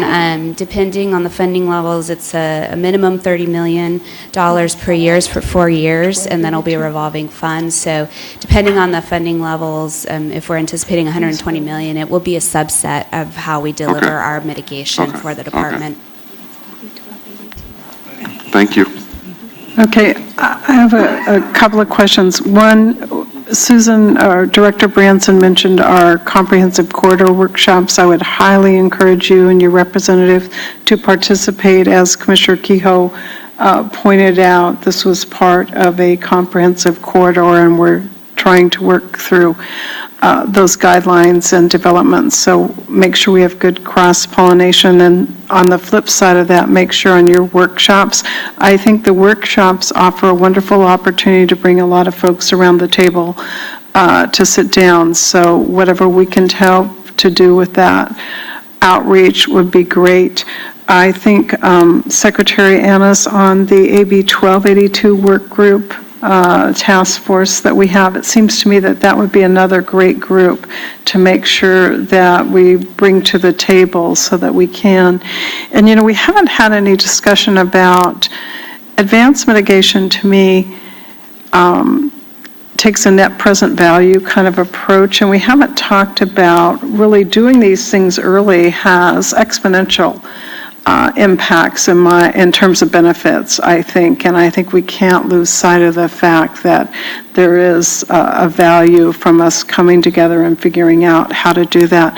And then lastly, I just kind of circled the advanced mitigation account, and I think the public spoke very clearly with Prop 69 that they want us to make sure that we firewall everything. So are we certain, and I'm kind of looking at Secretary Annis, dual vision here, to make sure that we do have that money in that account that is restricted? Yeah, absolutely. So the advanced mitigation account is funded from the highway monies that are fully protected by Article 19. So we're covered there. Okay, so this was information item, but we'd really encourage, now's the perfect time for everybody to get everybody to the table and make sure that we hit a home run with this. So, Director Branson? Well, I think Garth has. Staff will be preparing comments to this plan at the proper time. I'm looking at Amy. I'm not sure that you're ready for comments yet, but we'll be looking at this and working with you on developing a comment letter to provide to Caltrans to inform their final guidelines. If I could add to that, just for the process point, this is one of those SB1 programs that all have a defined public process that includes any guidelines related to SB1 going to the legislature for 30-day comment and then having 2 public workshops. So these are in the class of, I think, informal guidelines. Caltrans will then post formal guidelines that will go to the legislature and we'll be open to hear their comments back, have those 2 public workshops, and then only after that would Caltrans move forward to final adoption of final guidelines. So whether you want to plug in at the informal guidelines during the formal comment period, it's all welcome, but there's really, this is one of at least 2 steps of public outreach.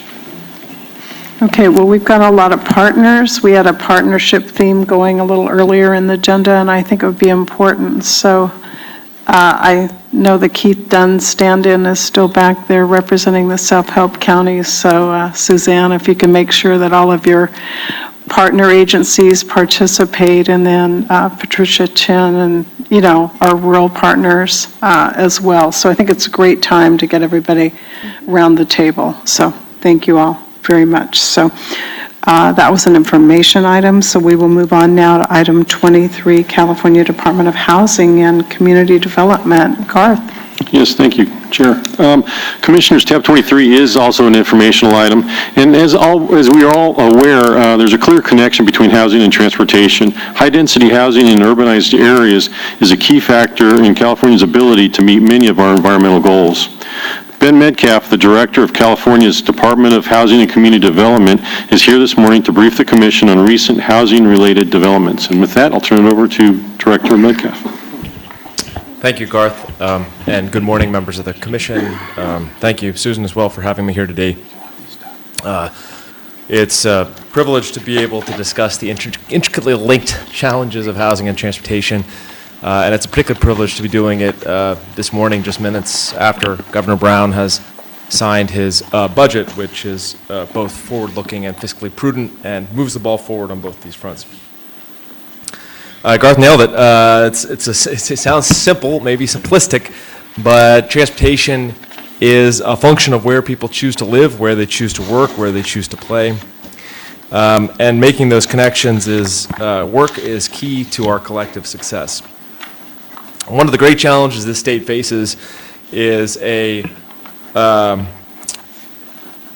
shortage of housing at all levels. This is a shortage that I talked about when I was here with you in Los Angeles. It has been a sustained slump in housing production that goes back about 2 decades in terms of producing at a level that is a little bit less than half of what the Department of Housing and Community Development had estimated over the last 2 decades we needed.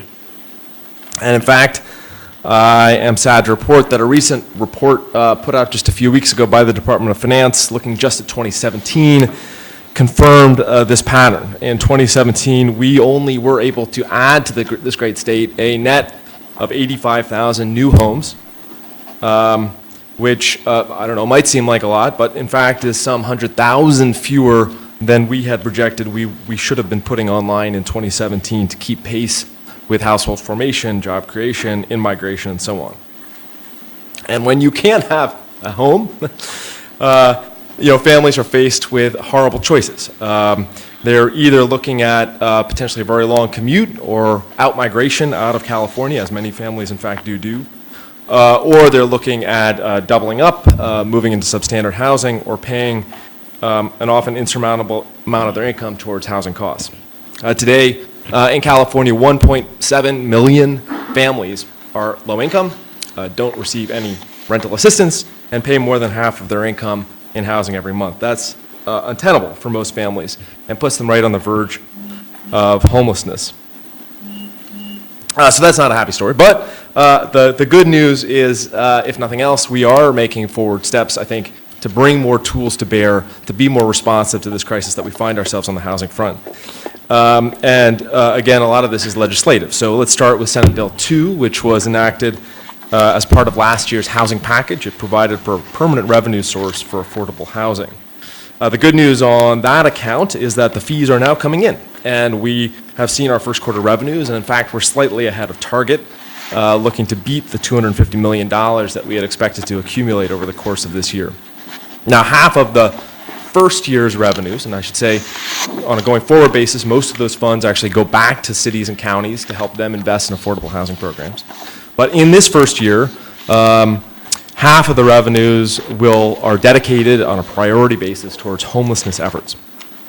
And they will be going primarily to continuums of care, to counties and developers to address homelessness. Half of that will go for short-term emergency response funds to continuums of care, and the other half of that half will go towards longer-term rental assistance focused on permanent supportive housing. We hope to put out the first piece later this summer, the second piece at the end of the year. In addition, the just signed budget prioritizes homelessness further, and I want to just mention three particular things the budget includes on homelessness that we think will be particularly helpful. The first is a one-time $500 million slug of money to go out through a homeless emergency aid program, which will essentially block grant funds, flexible funds to local governments to help them move money out quickly. Some of that will go to the continuum, some of that will go directly to the big 11 cities. Second, the budget deal includes a strengthening of the state's interagency homeless coordinating and financing council. So this brings together all of the departments that focus on homeless matters at the state level and tasks this council with trying to make sure we're all talking the same talk, getting coordinated, and setting good goals in terms of where we want to go on homelessness to bring those numbers down. The budget notably adds permanent staffing. It's a new council that just was stood up last year. It's now receiving permanent dedicated staffing, and its council membership will be expanding to include not only a chair to be chaired by the Business Consumer Services and Housing Agency, a homeless youth representative, but also a representative from Caltrans. That's actually an exciting add because I think we have historically not thought that much about the transportation agencies being part of the homelessness solution. But I'm very pleased that, in fact, CalSTA and Caltrans and others have really begun to embrace that thinking by, in particular, adding new staff positions and at a leadership level, trying to prioritize solutions that look at the ways we tackle the challenges of homelessness, particularly on our rights of ways and ancillary real estate. Third, the budget also accelerates the No Place Like Home initiative, which brings forward a $2 billion bond to build permanent supportive housing for chronically homeless and mentally ill individuals. This is something that had been tied up in litigation and will now be brought forward to the voters in November to clear up some legal issues and move that forward. We'll actually be putting out ahead of the election our first notice of funding availability to the counties to make available $200 million. We expect to do that in August. So this will add to the short list of ballot measures that will be on there that focus on housing in particular. Notably, we also will have in November Senate Bill 3, which was part of the housing package, which proposes a $4 billion general fund bond to support affordable housing. We estimate that will create some 137,000 jobs and provide $23 billion of investment into California's economy, as well as addressing that significant housing shortage. I should also note the just signed budget package also provides a provision that directs any surplus funds in future years that are not otherwise directed to the rainy day fund to actually go to a special account, which will be split half and half between affordable housing purposes and rail, intercity and local rail purposes. I actually think this is a great acknowledgement from the legislature, from the governor, of the sort of twin priorities of housing and transit that we have to stay focused on. Now, investing in affordable housing dollars is clearly part of it. Investing in homelessness dollars, clearly part of what we need to do. But those actions won't solve the root causes of the challenge that we face. They won't unwind this chronic shortage of housing that we have failed to build for so many years. This is actually where the other 50% of the SB2, the permanent revenue source funds, will go this year, which are towards planning grants for our local governments to look at ways that they can unlock some of the regulatory barriers that hold back builders from building homes in our communities. We'll actually be putting together a pretty robust technical assistance program, going out to meet with our regional governments and looking to get those funds released out to the local jurisdictions in the first quarter of 2019. So I would mention as a resource to you all that we now have up on our website a great mapping tool that also shows some of this data about where homes are actually getting built and how we're pacing on the state housing goals, our regional housing need allocation goals. It actually allows you to go up and scroll around the website, click on any jurisdiction and see for any given year, how are we actually doing in that jurisdiction in terms of actually building and issuing permits relative to the number that we know we've need and we've agreed to as a state. This tool is also important because it ties back to the housing package because jurisdictions now that are not keeping pace with permitting enough homes to meet the goals that they've set will actually be losing a little bit of land use control. They will have to cede the ability to deny certain kinds of projects when they come forward and otherwise conform to the zoning and help address those goals under the Senate Bill 35 that was part of that package. So in the mix here, clearly we have to get the data about how we're performing. We have to ensure that jurisdictions are doing their part to do good and robust planning, that they are in fact planning for the housing they need.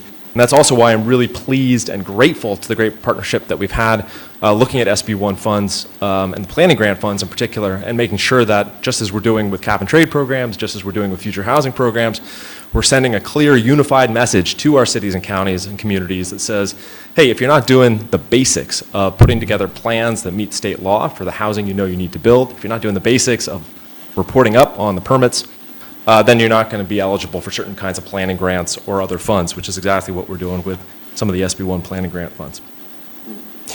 So this is an exciting time. It's a great time for collaboration. I'm grateful for the great relationships that we've built in my department with the folks in the transportation agencies, and look forward to answering any questions you may have. I'm looking at Commissioner Gilmetti because I know that light's going to go on. Yeah. Ben and I have gotten together before in the past. I think it's probably been a year ago that we sat down. Look, the real problem of the lack of housing production in the state of California has to do, obviously, with the tremendous job growth we've had. I don't think anyone anticipated how fast the job growth would be, especially in Northern California, San Francisco, the peninsula. So we're creating a lot of jobs where there isn't a lot of room to build a lot of housing. But we've also invested in transit in and around the Bay Area. We have a smart train that starts in Santa Rosa. It's going to connect to the Larkspur Ferry very shortly, which connects to San Francisco. We've got Caltrain that starts in San Francisco. It goes all the way down to Gilroy, and it goes literally through the heart of the Silicon Valley where the majority of the jobs have been created. We have BART that extends out to the East Bay, Contra Costa, Alameda County. There are municipalities out there that just don't want any more growth, and they don't want anything to happen. So unless we address that problem with the municipalities, because we've already spent the money in infrastructure and on mass transit, And it seems to me that there has to be a check and balance with these cities that would allow a developer to come in and make an application, and if it's denied, have some sort of an appellate state agency that we can go to, because we're never going to solve this housing problem when we have local politicians trying to protect their jobs, et cetera, not going against the wishes of the people. This is a regional problem that we have to solve. It's a state problem that we have to solve. And there's no way that I can buck the system if the cities won't allow us to develop those properties. Now, we're doing a lot of transit-oriented development. It's basically high density. It's very expensive to build. It probably cost me $550 a foot to build a 7-story building today, whereas if I go out and build a single-family home, it's maybe $80 a foot to build. So we're talking about an affordability index. We're also talking about what type of housing can you raise a family in? Are you going to do it in a high-rise condominium, or would you do it on a small lot, single-family house somewhere? I'm sure the preference for most people raising children is to do it on some sort of a small house, small lot, higher density. You can do that at 10 to the acre. But we're just not getting any cooperation from the locals to get this done. And that's you can raise all the money you can on affordable housing fees, et cetera, and I applaud you for that. But we're not getting the production numbers up because we can't get the entitlements taken care of. Yeah, if I can just mention a couple things. First of all, the housing package, which only came into effect in January of this year, does provide for more judicial remedies for arbitrary denials of entitlement applications that you put forward for a project you want to build that meets it's conforming. I talked about Senate Bill 35 that says to cities, hey, you can't use a discretionary process if it's conforming for certain. So we've, I think, strengthened a little bit the ability to kind of say, hey, if you plan for it, you need to allow me as a developer to go and build. The next question then is, well, have we zoned enough land to meet the demand? And the answer there, unfortunately, is really no. But we are going into now the 6th RENA cycle, which, remember, is now linked up with the Regional Transportation Planning cycle.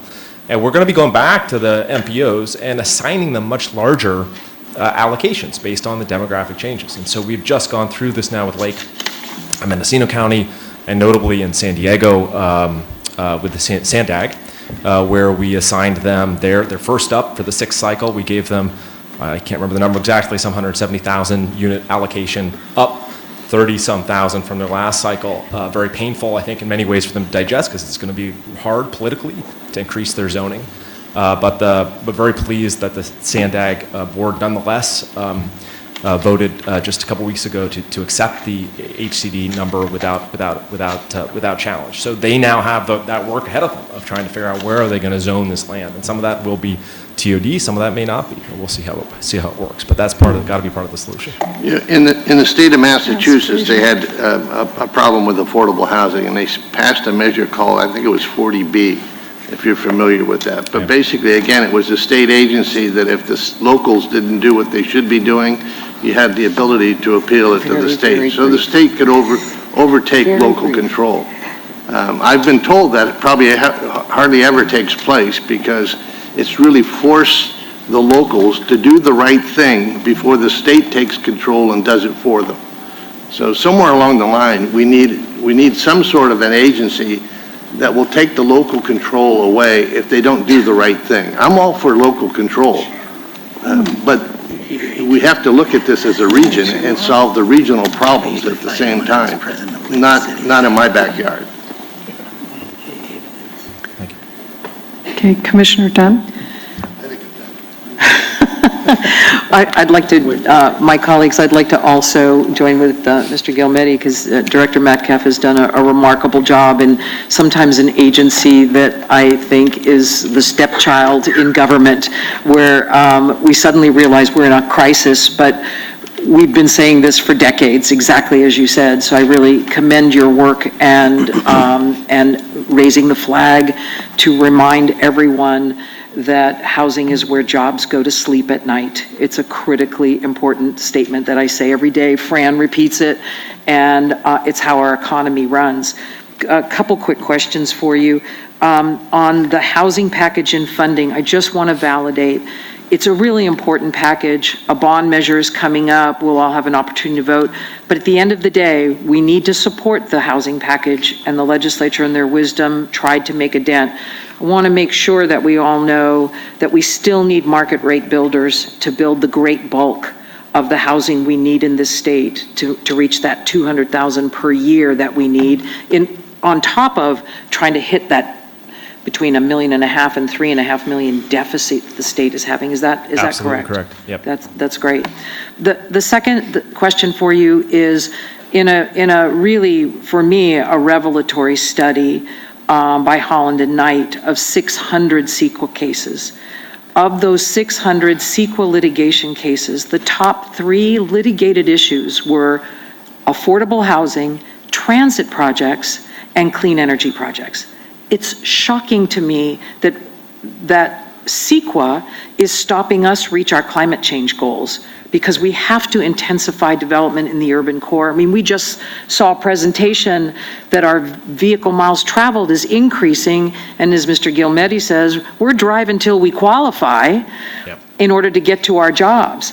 And so do you not think that we should be talking a little bit more about modernizing a 50-year-old law that might help us reach our climate change goals? Is there any talk out of HCD on that one? So this was has been a big priority for us over the last couple of years. Great. That's why the governor got behind the by right concept 2 years back, Exactly. Senate Bill 35, Exactly. which was part of the housing package. Also, again, it's an elegant sort of way to sidestep CEQA. It doesn't necessarily amend the CEQA law, but it basically says, hey, CEQA doesn't apply if there's no discretionary decision on the part of the city.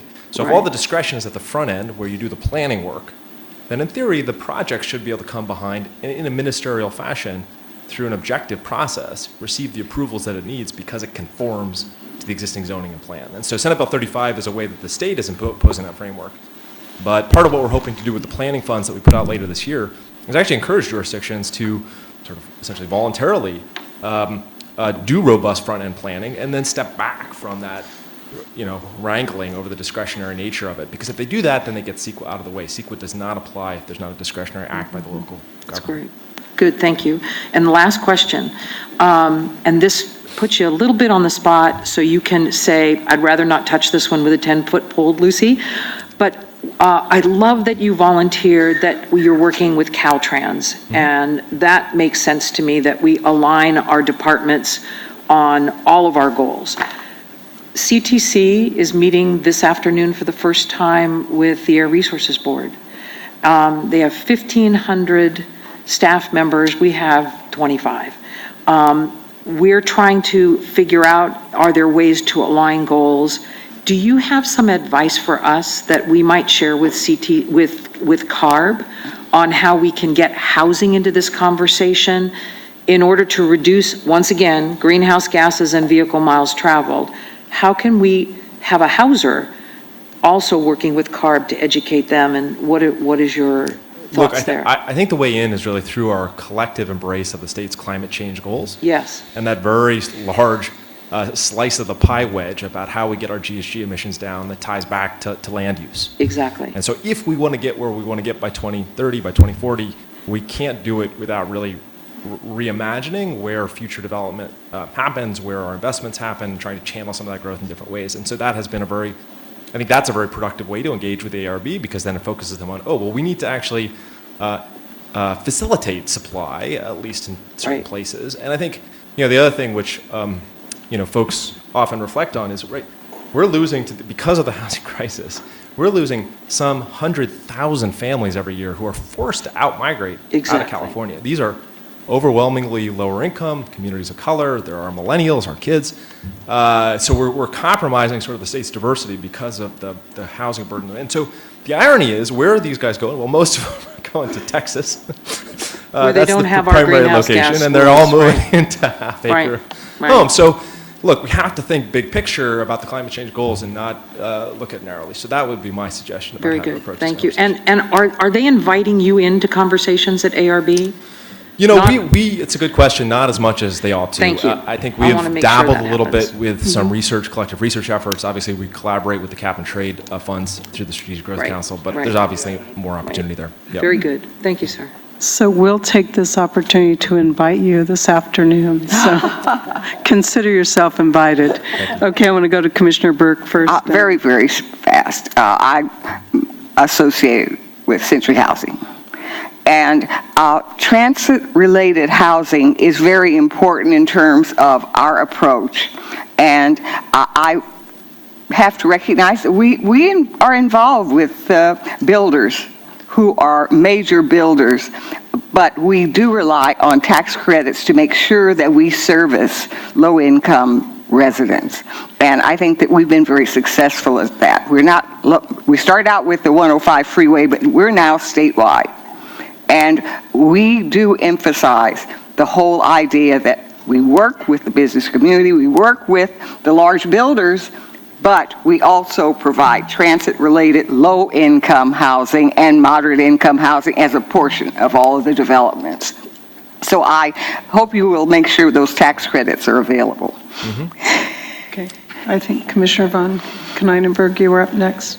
Did you have a line? Could you comment, sometimes in housing needs assessments, we end up with counties that are not, that get large needs assessments, are servicing employers that are in other areas. So, you know, in the Central Valley, a lot of times we get a housing needs assessment, but somehow the major fast-growing employers are in the Tri-Valleys, you know, area, and so there's a disconnect where the counties are saying, okay, we're looking at a housing needs assessment, but when they fill that house, it just puts more cars on the roads, so we have to build more transit, and we're kind of in a vicious circle. Instead of going to Contra Costa County, Santa Clara County, and saying, okay, you putting a higher needs assessment on those areas where the employment growth has gone exponential, and putting transportation-oriented development in there. Is there some sensitivity to that in your department? Well, to be clear, you know, the allocations that we make will go out to ABAG MTC as a whole, and then there's a regional process to allocate from jurisdiction to jurisdiction in terms of which city takes which share of the higher income or lower income units. I think where we have struggled in the past is probably more in the Central Valley. You know, I don't know if Fresno and Madera are side by side, but they're not under the umbrella of a common MPO in terms of the way the allocation formula works. And so I think there's probably some work. When you go back to the previous speaker about the commuters, those commuters are in the valley, and they're going over the hill. That is putting a tremendous amount of pressure on the infrastructure we have. It's also increasing our greenhouse gas emissions as we're doing that. Instead of putting more transit-oriented development in the, you know, Contra Costa County, Alameda County, Santa Clara County, you know, San Mateo County, all those counties need to increase the transit you know, we have employers now coming over and putting on seminars trying to say, hey, can we build more housing here in the Central Valley for our employees, because we just can't get those localities to build them in there. And we're looking around saying, well, wait a minute, we don't have the infrastructure. We're struggling to get the infrastructure in over here for it. And I just feel like there's, and I'm hoping this is not true, that there's a one-size-fits-all rather than taking the stick and whacking a few people who are being NIMBYs right around the transit, going back to Commissioner Galmetti's point about we have high-speed transit in those areas that have hubs and stations where we need to have more and more housing, so that we're putting less cars on the road instead of more. Yeah, I mean, I'm struck by the recent report I saw that 1 in 10 Stockton workers is a super commuter, 90 minutes or more. Yes. Which I think is reflective of what you're pointing at. Yes, they go to my church. So this is where I think the planning assistance, the trying to think holistically with your RTP and your RENA is going to be really important, because at the end of the day, as we go into our sixth cycle of RENA, we're making an allocation, but we're really delegating the decision-making as to where those units get deployed to that. Well, you know, different agencies in the state are very quick to be onerous on local jurisdictions on other issues. This is one area where there needs to be, and I applaud you for having a real-time dashboard of where housing is going, because I think there's some shaming that is helpful. Thank you. But it also needs to be some, some method of a stick in addition to the carrot, because I'm hearing all carrot and some stick, but I'd like to see some of these areas where they have to recognize they've got the golden goose in terms of employment, but they need to, part of that transaction is they need to provide the housing and do it around the transportation nodes. So, Okay, thank I'm you. gonna have to move us along, but thank you. If you want to, two things to add, and I promised Commissioner Kehoe a spot, so. Thank you. I'll be brief. I want to compliment you and all of us for bringing up the idea of communication and collaboration and more of both. And these are complicated issues involving, a huge portion of state government, not to mention the feds. And we're not going to come up with an overnight answer, even if we had all the money we're wishing for. I just, as a former city council member, I want to caution you to think that all we need to do is kind of override city government to bring, should I say, more density into existing neighborhoods. Those folks in some of the older urban neighborhoods in San Diego, around Balboa Park, along the beaches, are already experiencing a lot of impacts. We have changed our granny flat standard, which are really rental units in a single family zone. We have maybe 5,000 or 10,000 units that are off the market because of internet shared housing platforms.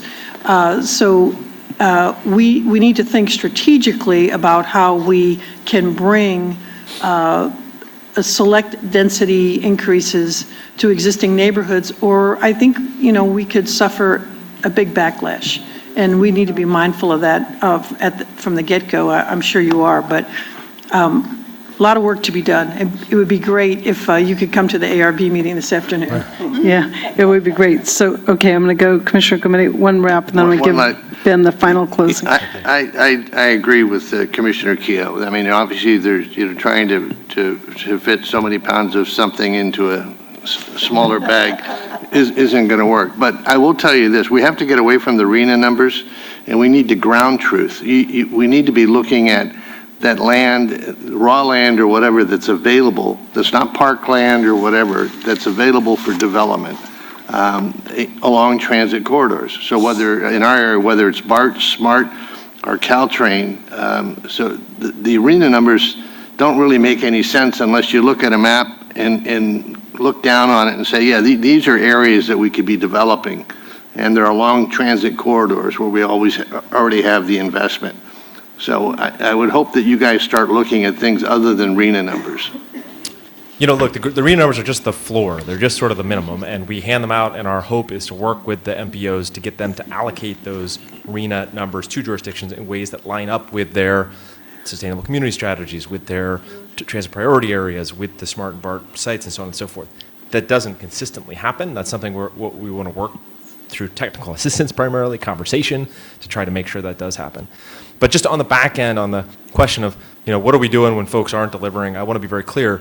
If you as a jurisdiction are not are not approving projects that you've otherwise zoned for, we will, under our new authorities under the housing package, be going in to decertify your housing element, potentially costing you both local control and some dollars.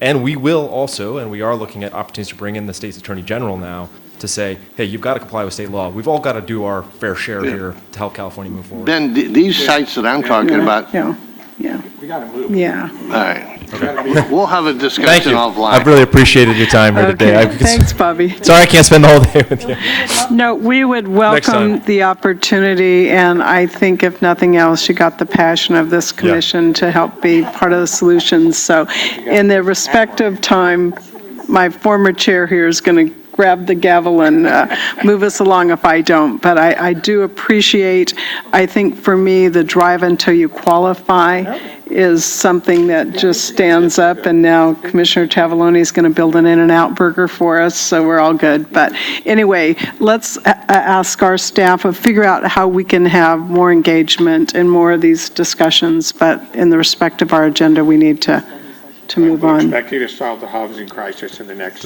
30 days. In any case, thank you for your leadership. It's a pleasure to be here. Thank you very much. Our staff of 25, there we go. Okay. So, okay, if I can go back and get my numbers right, I believe we're on item number 24. Rick? Thank you. Commissioners, the next 11 items, items 24 through 34, are informational items deemed by staff not to raise any issues, and therefore individual items will not be presented unless specifically requested by a commissioner.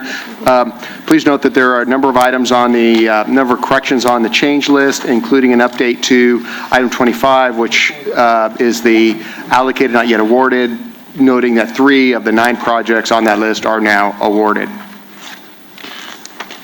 Madam Chairman, I'd like to pull item 33 and have a quick discussion on it, please. Okay, we'll pull item 33 off of that and come back to 33. I'll be quick. Okay, Commissioner Gilmetti? Yeah, I just want to make a comment on 9 and 10. Okay, so you want to pull item 10? On item 24, on the emergency G11. I'm sorry? Item 24. Yes. On items 9 and 10 on 24, it's the G11 emergency allocations. Okay, you want to pull that off? I just want to make a comment, Okay. and I wish Lori was here. If you go and look at 9 and 10, we're spending almost $8 million in cleaning up homeless encampments. And I know this is a society problem, et cetera, but it's costing Caltrans a great deal of money. And are we getting any cooperation from the locals? You know, Caltrans doesn't have a police department to go around and police these things. Are we getting any cooperation from the local authorities so that we're not spending this kind of money and this Back in August and make everyone have our staff investigate and come back. Okay. Okay. Can we get a report on that maybe at the August meeting? Yes. Thank you. Yeah, Commissioners, we will work with Director Berman to have a report on this issue at the August meeting. Okay. It's a huge deal. I know in District 8, I've had the conversation with our Director Belinsky, and it's $619,000, I think. Was that the right number, John? Yeah.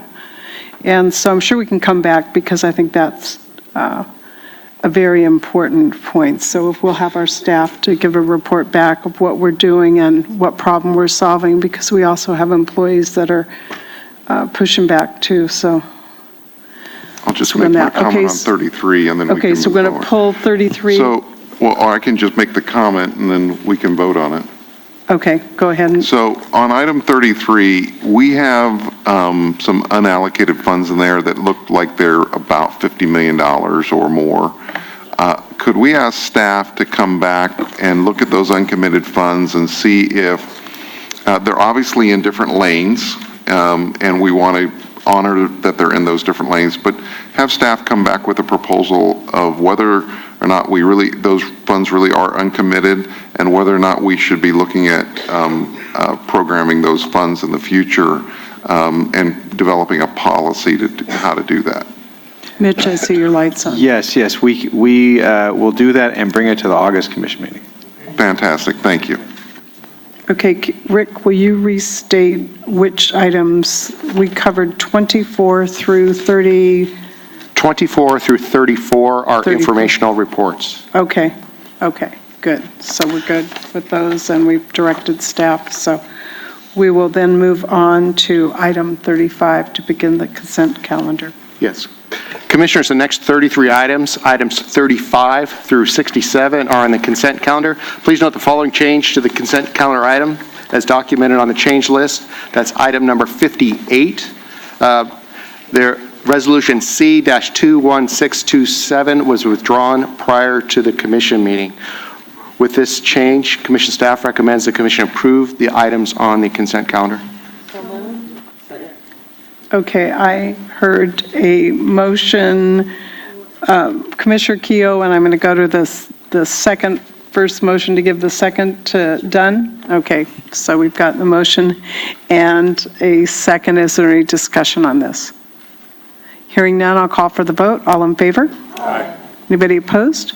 Anybody abstaining? Those motions carry 24 through 67 with changes. Okay, item 68. Jose. Hi. Good morning, Madam Chair, Commissioners, and members of the public. Item 68 is an action item. This is the final EIR for the Sacramento-Placerville Transportation Corridor Master Plan, including Site 3 El Dorado Trail Extension Project.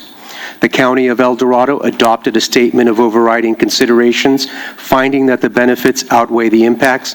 Staff recommends the Commission accept the final EIR and statement of overriding considerations and approve the project for future consideration of funding. Can we have a motion by Commissioner Arp, a second by Commissioner Medaffer, I believe? Any discussion? All in favor? Aye. Anybody opposed? Anybody abstaining? Item 68 carries. Item 69, Jose. Item 69 is an action item. This is the final EIR for the Rice Avenue Grade Separation Project on State Route 34 in Ventura County. Caltrans adopted a statement of overriding considerations, finding that the benefits outweigh the impacts. Staff recommends the Commission accept the final environmental impact report, statement of overriding considerations, and approve the project for future consideration of funding. Have a motion by Commissioner Alvarado, a second by Commissioner Dunn. Any discussion? All in favor? Aye. Anybody opposed? Anybody abstaining? Motion carries. Item 70. Item 70 is an action item. This is the final EIR for the Montebello Boulevard Bike and Sidewalk Improvements Project. The City of Montebello adopted a statement of overriding considerations, finding that the benefits outweigh the impact. Staff recommends the Commission accept the final EIR, statement of overriding considerations, and approve the project for future consideration of funding. Okay, we have a motion by Commissioner Burke, a second by Commissioner Medaffer. Is there any discussion? Hearing none. All in favor? Aye. Anybody opposed? Anybody abstaining? That motion carries. Okay, on my agenda this says end of day one, but I don't really believe it's the end of day one. But we are going to adjourn the CTC for today, and we will be at the Air Resources Board at 1 p.m. For our first combined meeting together. So you're all invited. Thank you very much. Meeting